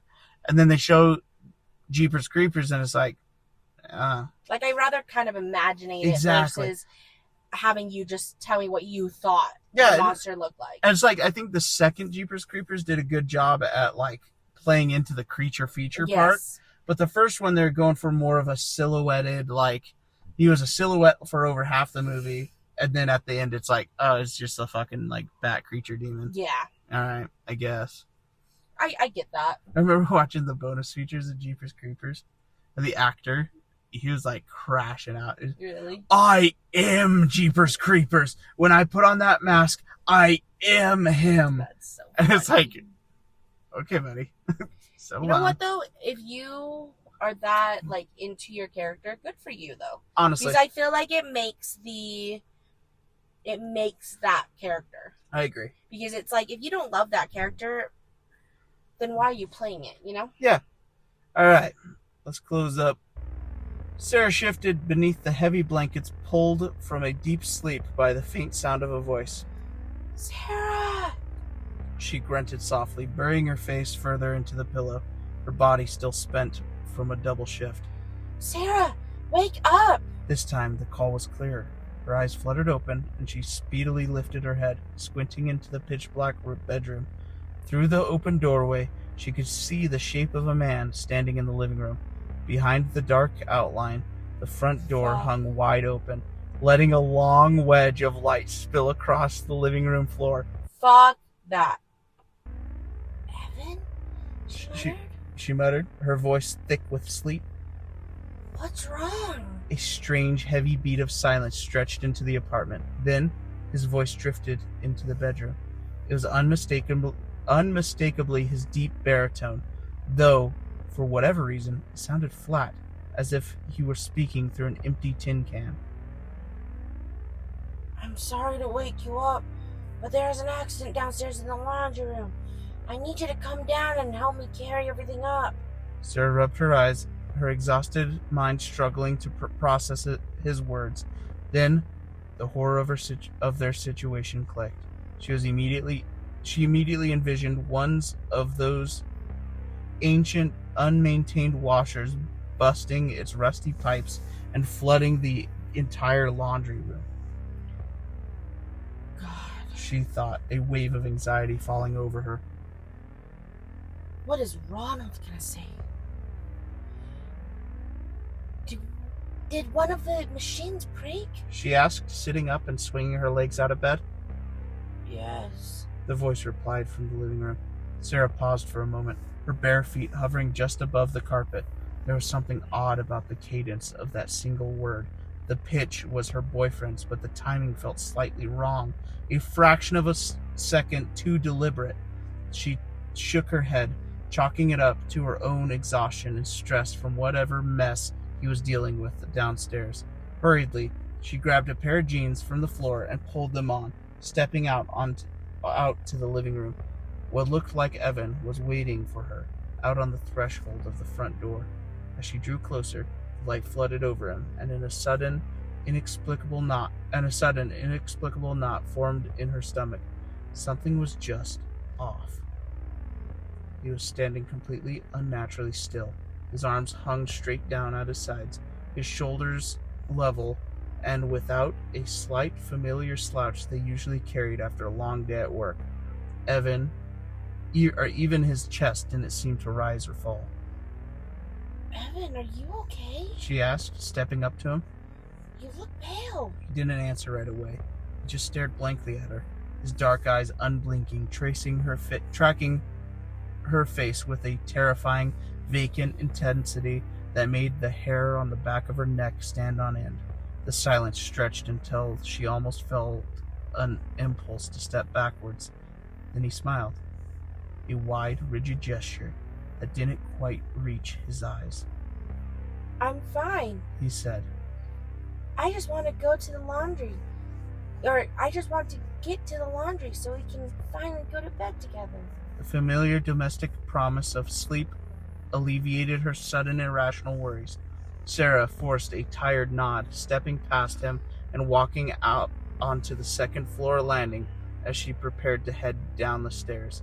In the moment her back was turned to him, the thing wearing Evan's shape didn't move to follow her right away. It stood at the threshold, its unblinking eyes shifting down toward the courtyard and the alcove under the central stairs. Down in the thick fog, the hidden space was now completely dark, the single bulb above the laundry room door having been completely snuffed out. Satisfied, the creature reached out, gripping the handle and pulling the door shut behind it before stepping out into the dead night. That is Late Night Laundry. That was good. I really liked it. Again, though, it took me a second to get in to it, and I will admit, before, when it started with the Sarah part at the end, I thought it was gonna be he was having this nightmare, and he was calling out to her in the middle of his nightmare or something like that. I thought he might be just asleep. Yes. Honestly.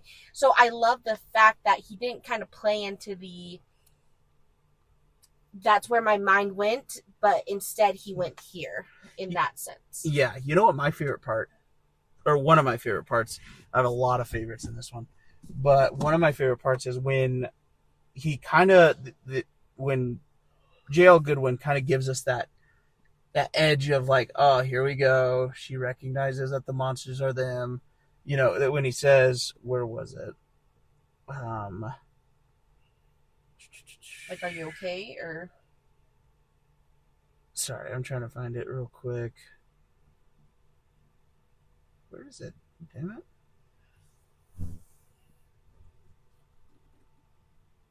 So there's your stuff. Sorry, I'm almost there, I swear. You can tell we honestly like do our reviews right here, right then and now. Because I liked it the first time I read it through too. It's basically okay, but I can't find it. But you're gonna find it right after you say it. That's how it always happens. Damn it! This sucks. I can't find it because I'm stupid. No. Stop that. Well, while you are looking at that, I think this was honestly a really good story. Thought it. Okay. Okay, it's basically when it says she immediately envisioned, or then the horror of their situation clicked. She immediately envisioned one of those ancient, unmaintained washers bursting its rusty pipes and flooding the entire laundry room.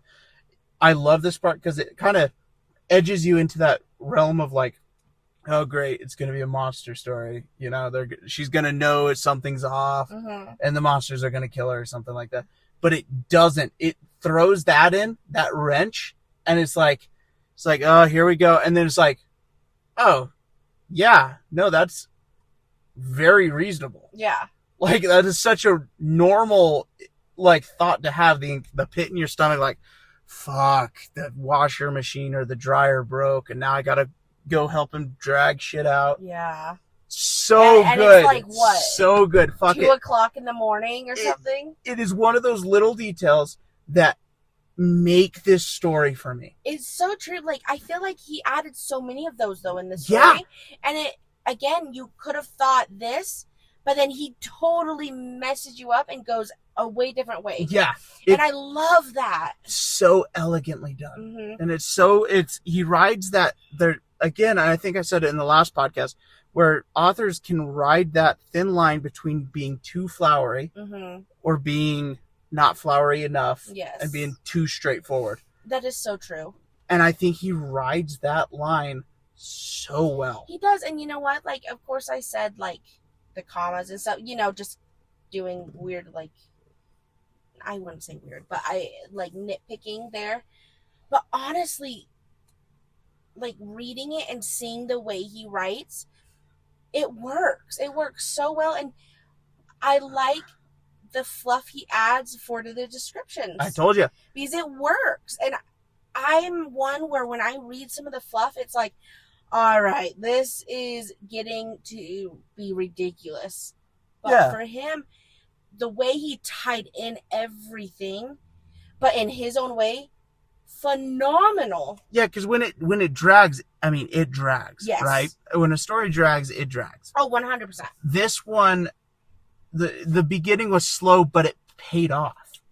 Yes. You know, yes. and it wasn't like because there's slow and then there's slow.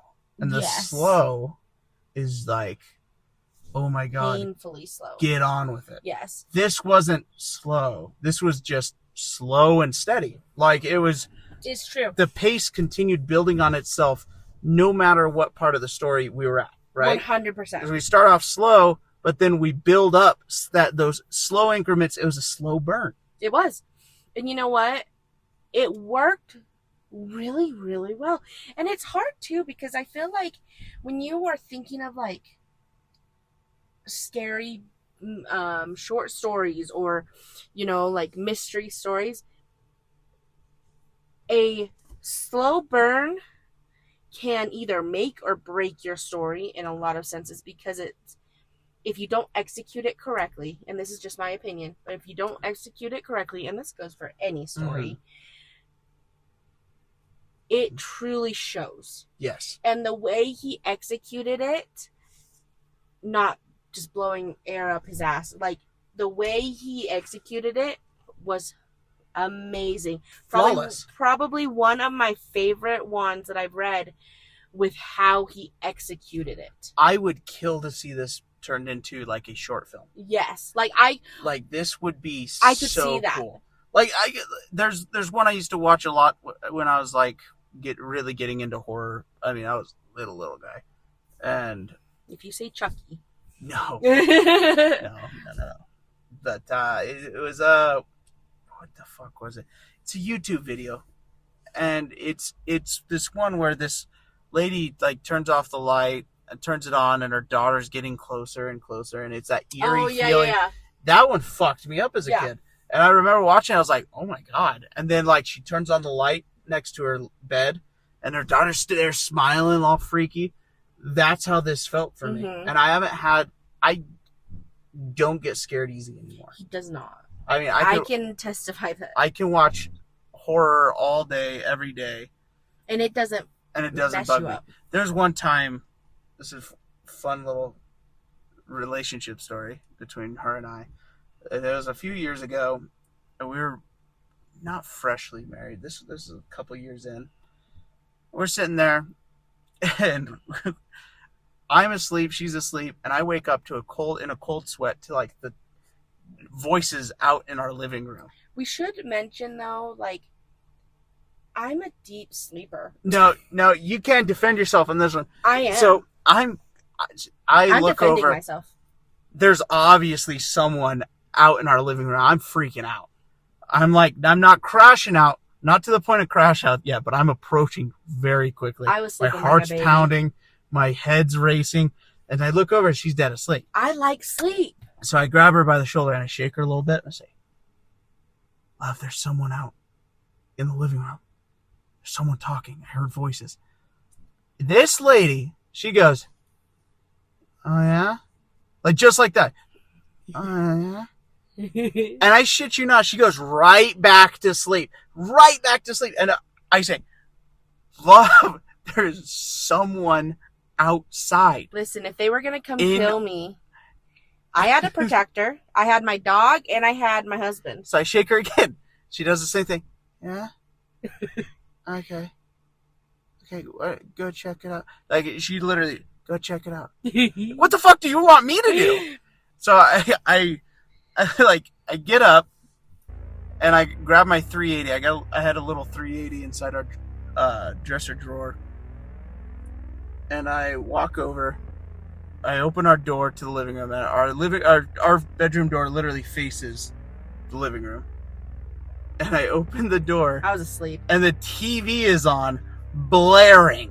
This like kid show too. It was a kid show. It was fucking terrifying. It was almost worse. Sorry, but some kid shows, if you like are not really paying attention and just hearing it in the background, some of them are creepy. Yeah, it was like Natasha and the Bear or whatever. Is that what it's called? I don't know. I think it is. But they are sometimes very creepy, especially when they're like played out of context and you're just like, yeah.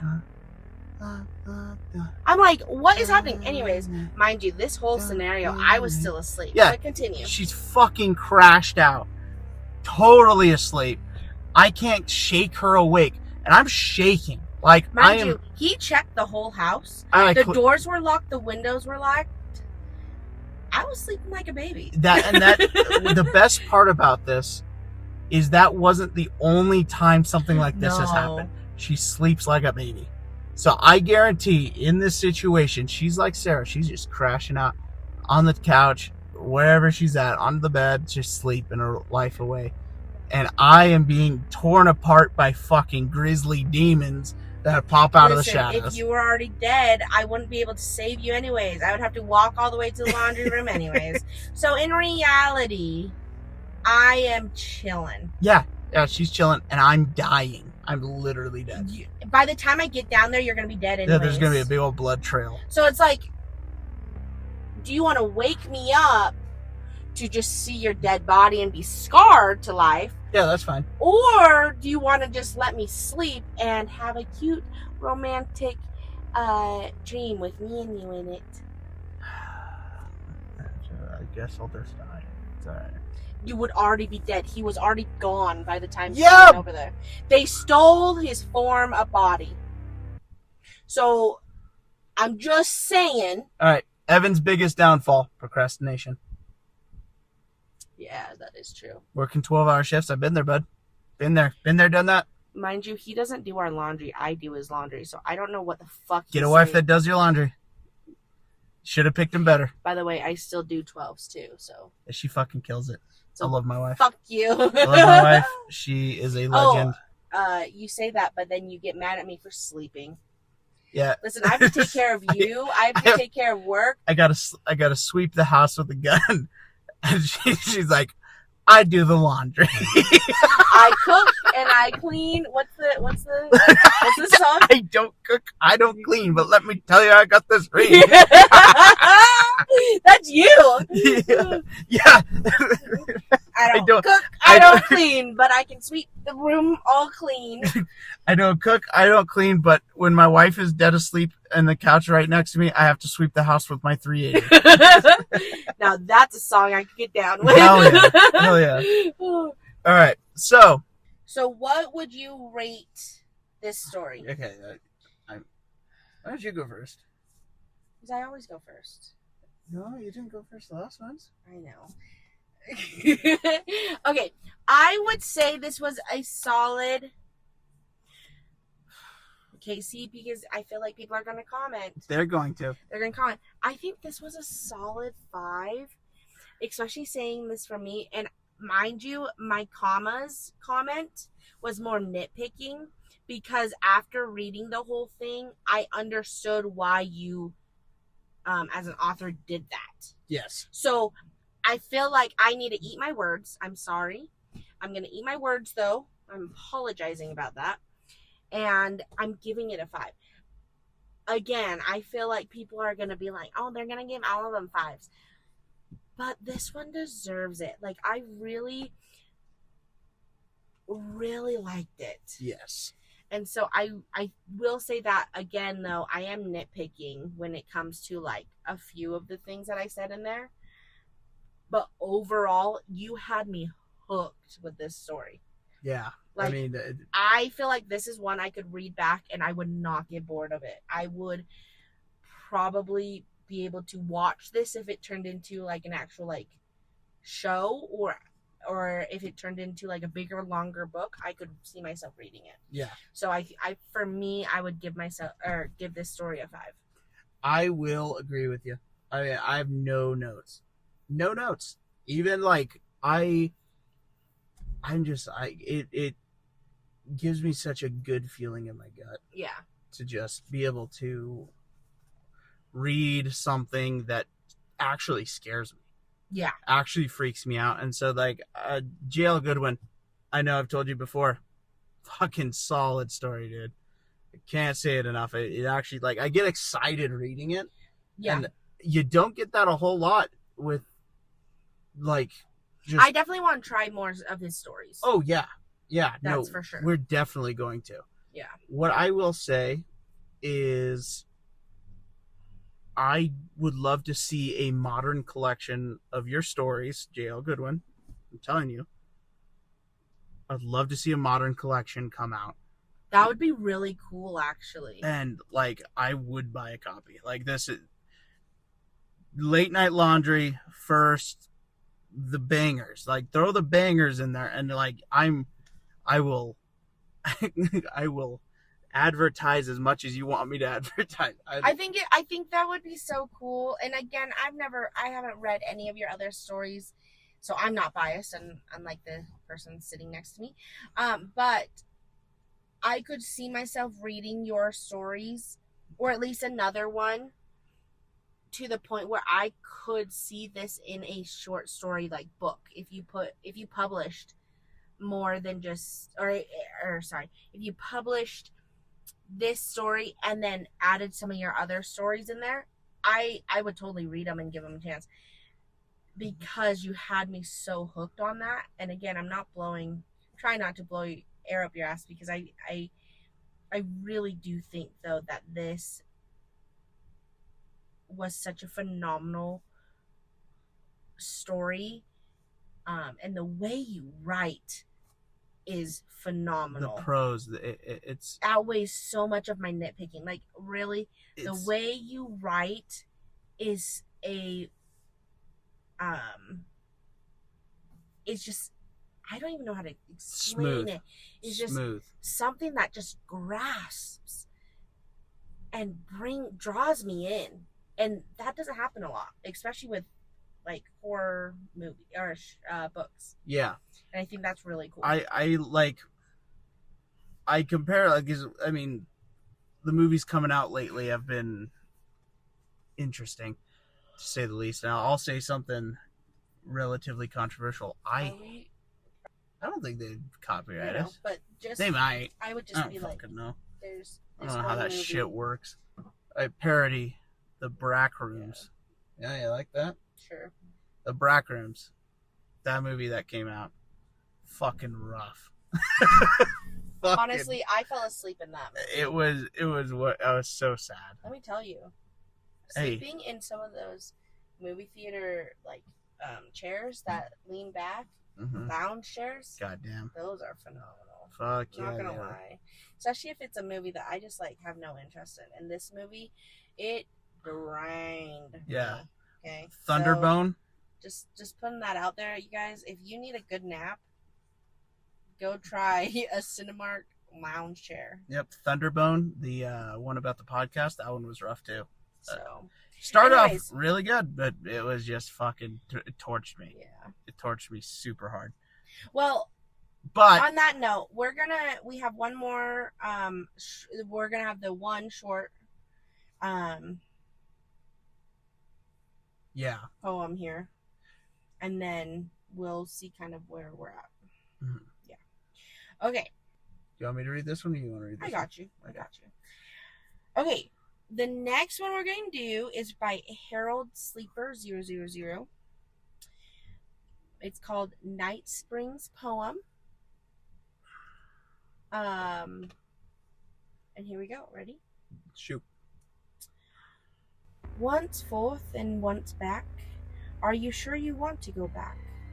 To a place in trees, right on its knees, dark on its face, night to its lees, away from a knocking space, once forth and once back, are you sure you want to go back? And you're gonna add snaps in here. Oh yeah, it snaps. Sound designer, snaps. Okay, not in those ones. These are poems. We snap. Oh fuck. Sound designer, just snaps. Thank you. Thank you. Okay, first off, it was very short. Thank you. And I know poems can be short. If I may step in on this one. Oh boy. I am somewhat of a poetry critic. You're a poet and you didn't even know it. Oh, I knew it. Yeah, I knew it.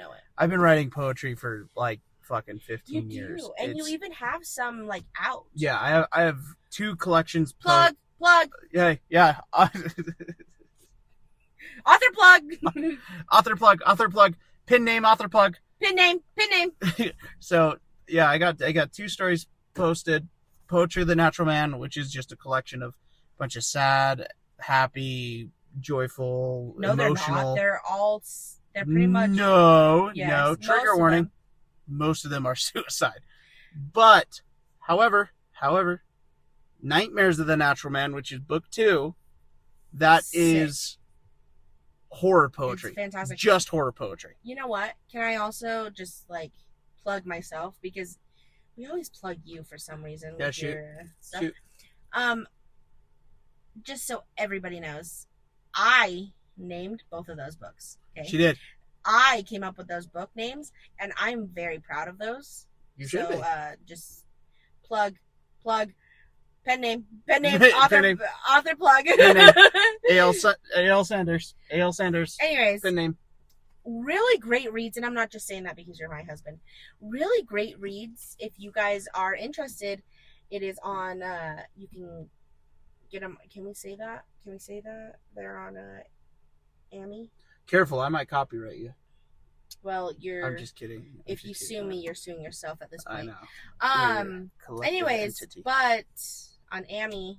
Yeah, you could get it on Amazon. Like I have, or unlimited Kindle. I would say if you're reading this just for the horror podcast feel, or just for horror, I would get Nightmares of the Natural Man and What Lies Within the Fog. That's just a collection of short stories. Phenomenal though. Really. Also, they're fun. Also, I named all these books. Yeah, she did. She killed it. But so that's kind of where I am with poetry. Oh yeah, back to the poem. Yeah, back to the poem. Back to the poem. Plugging I'm sorry. Plugging our own work on someone else's work. My bad. Know, but I am so sorry, Harold Sleeper 000. Well, here, I'll read it again if you want me to. No. Oh, I got you. Hold on. Let me read it again. No, it's fine. Let me read it again. It's fine. 5 sentences. It's fine. Or poem stanzas. Stanzas. Fuck. So short stories aren't stanzas? No.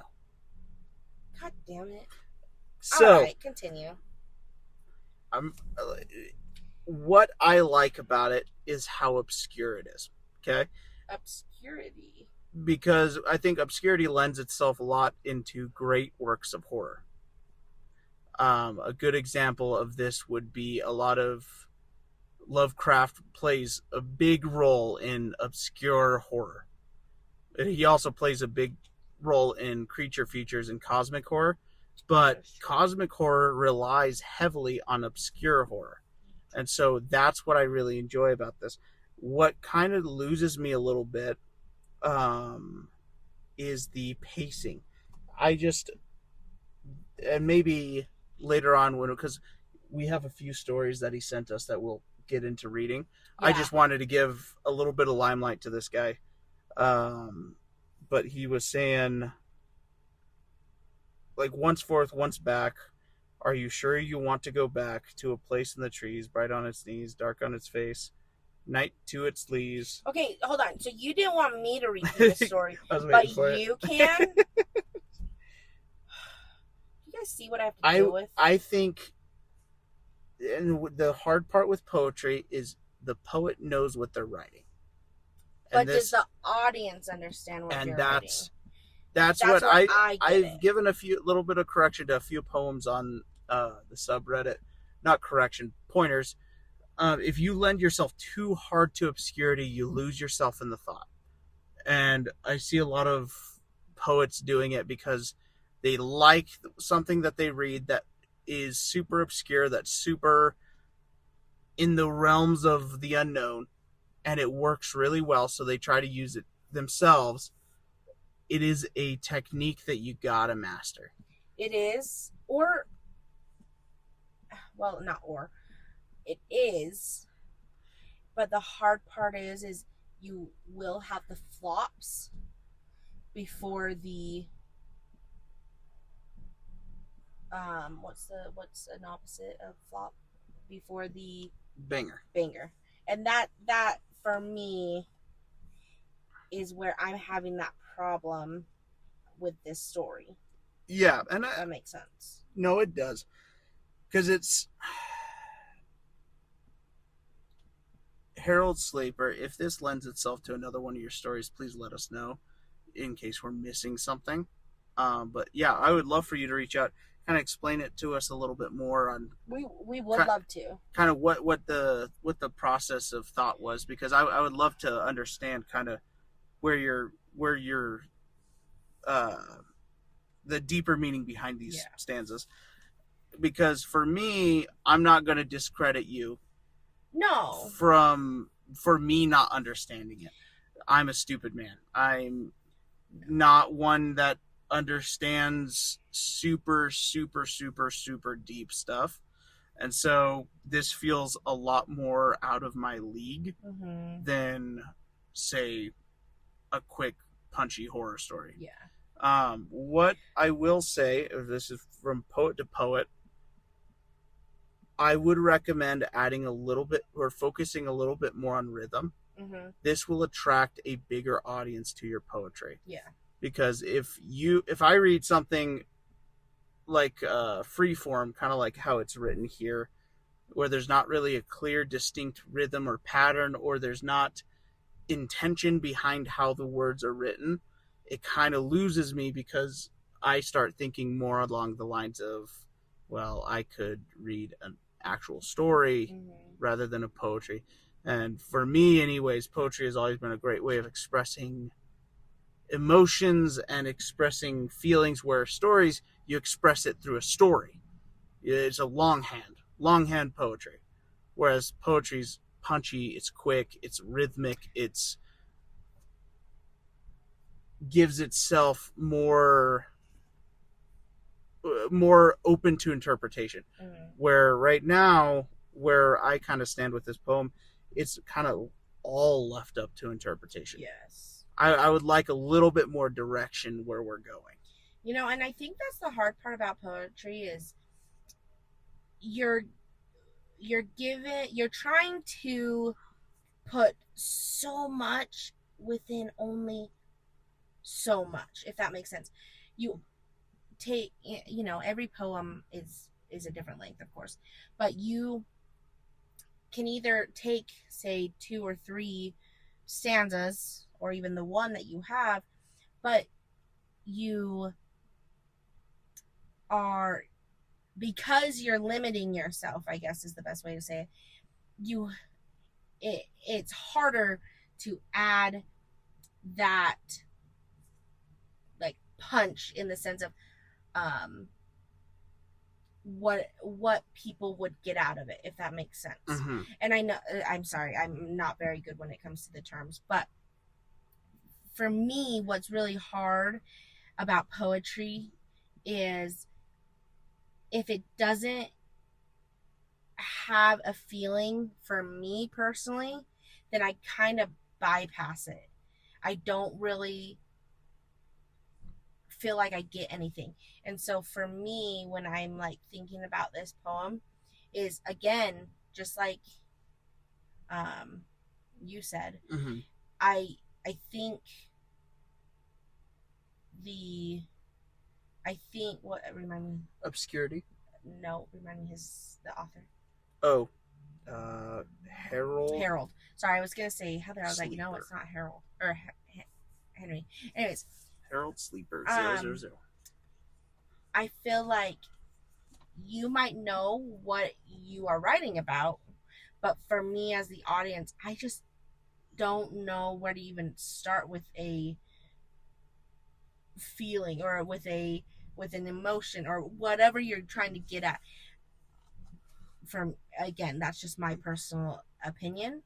So that it's just hard in that sense. And I think you said it amazingly about the pointers and everything. Yeah, like that. If it lends itself too hard to obscurity, Yeah. you lose your thought in the poem. Yeah. I'll give you a quick example before we move on. But one of the poems I wrote way back when, I wrote this one in like 2012. It's written Pain in the Head. It was my very first attempt at a horror poem. And it's quick. And so you could take this for what it is. And if you're like, no, these guys just don't know what the fuck they're talking about, this is exactly how it's written, please let us know, because this isn't something where it's like, we don't want you to feel like we're bashing you at all. Yeah, we would love more info. I don't not want to know. Yeah, like, I would love for you to comment and just let us know what your thought process was of it.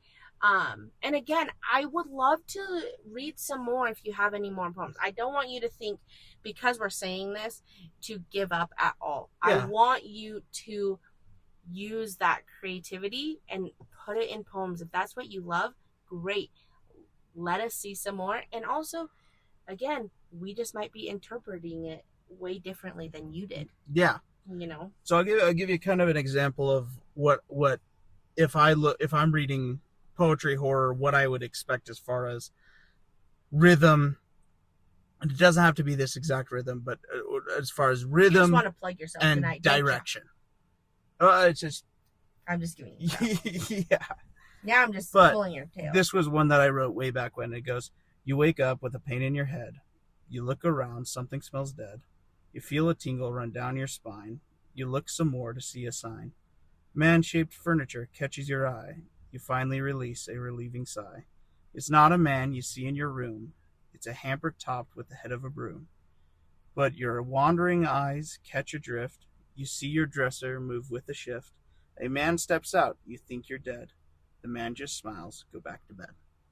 It's the direction, the rhythm.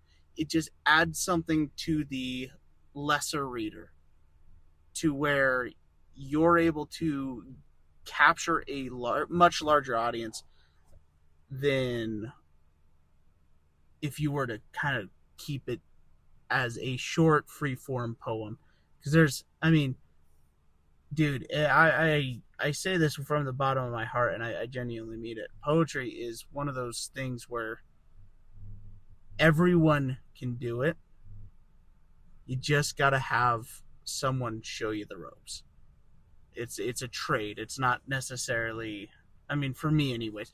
And like I said, there's so much that is left up to interpretation, not just in your poem, but in poetry in general, where someone can read your poem and be like, oh shit, this is fucking fire. You know, for us, we're not pulling very much from it.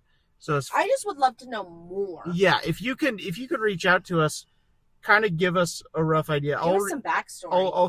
I'll probably reach out to you too, just to kind of see, because I want to know what the process was when you're writing this up, because as we all know, there's a process, and whether that process is long and drawn out or quick and punchy, it just depends on the author, and it depends on the situation you're in.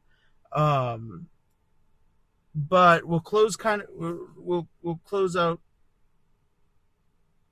and move on with just kind of the rating that we think what we believe it to be. What do you think?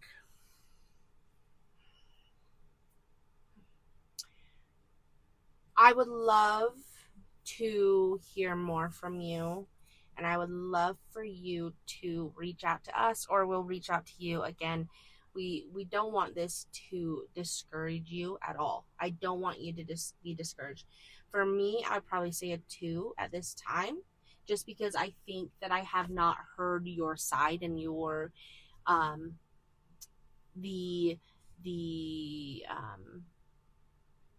where your head was in this.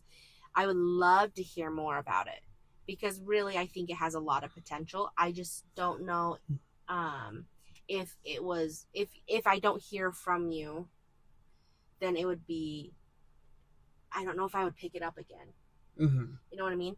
But again, I would love to hear more information about it. And I also would love to read some of your other works, because I've heard mainly from you that like there's been some other stories that we should give a read about with him. Yeah. No, and that's, we definitely intend to. I think right now, I mean, using this kind of as filler space to kind of give you guys a little bit extra something. I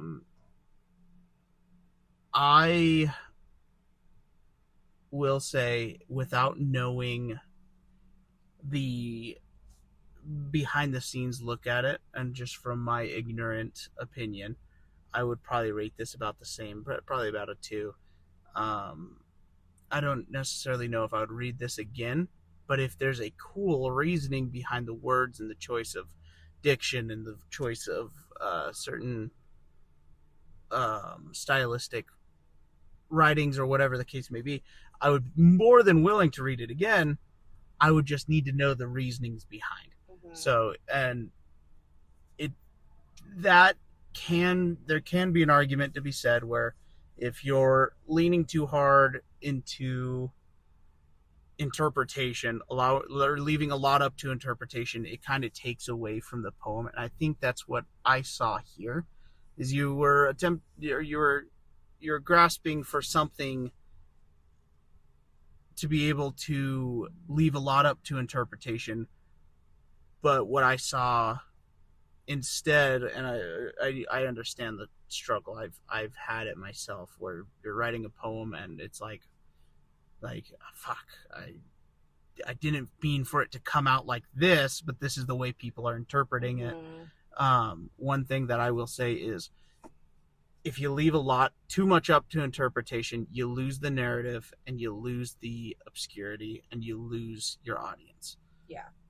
I don't think you quite lost us because there's just enough narrative to kind of keep the reader wanting to kind of understand more. And that's why I'm not putting this as a 1, because I think there was thought.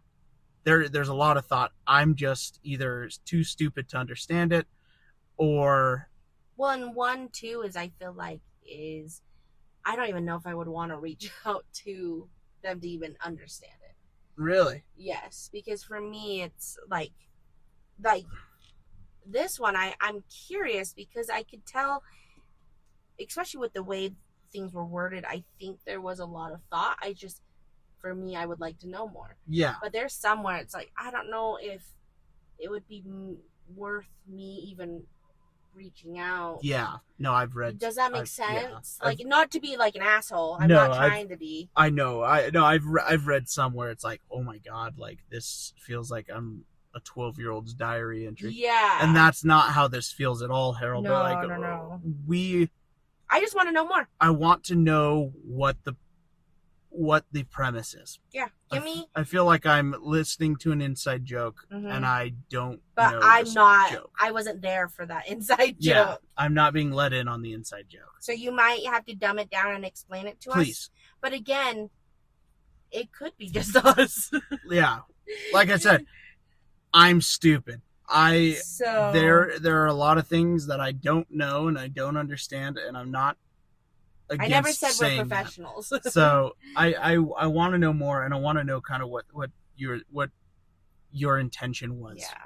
Because as of right now, where it stands, I'm gonna leave this at about 2 out of 5. Yeah. Right now for me, 2 out of 5. But again, would love to talk with you and hear from you. And of course, if you would like us to discuss it with you, we would love to, and then we can always update everybody on what we talked about, or even do another podcast regarding some more info from him. So yeah. Anyways, don't give up though. I don't want you to think because we gave it a different score of what you might have thought. I don't want that to stop you from writing and continuing to write. Yeah. That's one of my biggest fears for people is I don't want us sharing stories and then people losing the love for writing. Yeah, the whole purpose of this podcast, and I've said it before in a bunch of descriptions and everything, we are trying to give you guys an audience, and we are your guys's kind of martyrs. Not martyrs, that's a bad word. No, your guys's... What the fuck's the word? Damn it. Spokespeople? Kind of advocators. That's the word I'm looking for. That's a good word. We are your advocates. We want it to be good. We want the stories to be posted everywhere. And so if we're advocating for you, we just want you guys to know, like, we have no ill bone in our bodies. Yes.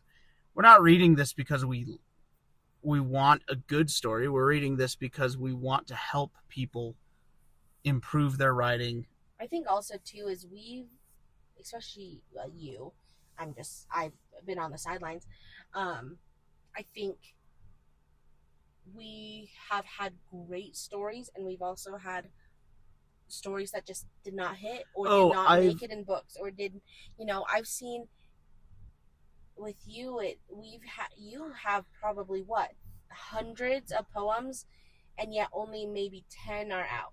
Every author has 400 drafts in his Google Docs that he doesn't intend to show the light of day. And I think I don't want that our ratings or anything that we share to make that those Google drafts or any drafts, I guess. Yeah, don't lock the vault. I don't want those locked. I want them shared. That's why we started this podcast, which side note, we should also mention, due to some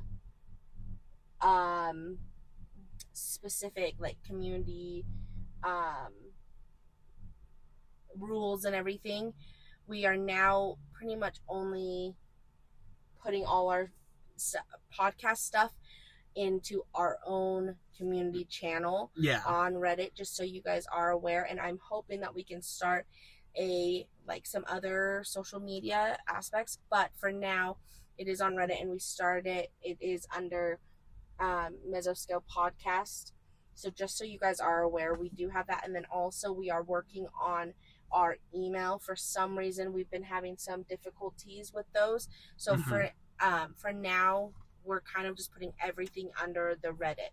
So we see you guys, we hear you guys, we're still in all the other channels, but for any updates, if you would like to go ahead and follow us on any of the Mesoscale podcast channels or channel or page, just for the updates, because I don't want you guys to miss it.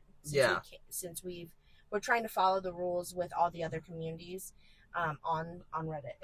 Try not to step on any toes. We just wanted to let everybody know that, and I know so many of you guys have already been phenomenal with that, but I just wanted to put that out there. And we see all your stories, and we are so excited to share all of them, but as of now we can only do so many. So anyways, one last thing before we go, we're gonna split up this episode into kind of two halves. It's really late at night while we're recording, so we're gonna take a little. Well, also, we just didn't realize how much we were gonna talk during. These. I mean, because they've been so good. Bangers. So. But one thing we're working on right now, the author of.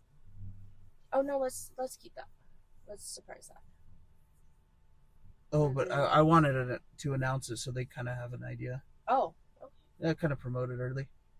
All right. But what we're thinking, we're doing this podcast. We have one announcement. Yeah, our announcement is we're planning on doing some interviews with the authors who have written these stories. We haven't quite decided if it's going to be monthly or if it's going to be bi-weekly. But we're currently in the discussions with it right now. But we also have to work with the authors. Yeah, we have to work with the author schedule, get everything recorded, get it edited, and then we want to be able to get more episodes out for you guys faster. Just because we've actually had so many people reach out to us loving these. Yeah. Which also, this was my other thing. Can I add this in here? Yeah, shoot. With the author thing, is I would love for you guys to comment down below. Do you like the 1.5 to 2 hour length, or would you prefer shorter ones? Of course, all episodes are going to be all different time frames, but we would love to hear what you guys think and what works for you, because I know for you like kind of the longer ones while you're at work. You can just put it in, don't really have to worry about the pauses and everything. You can just play it. Sometimes though, say for me, I only have an hour to listen to it, and so an hour podcast is great. So anyways, I would love to hear your guys' thoughts, and then do you feel like we jam pack, or do you like having multiple stories within one? So anyways, I just like to add that in there, because me and you are having debates about that.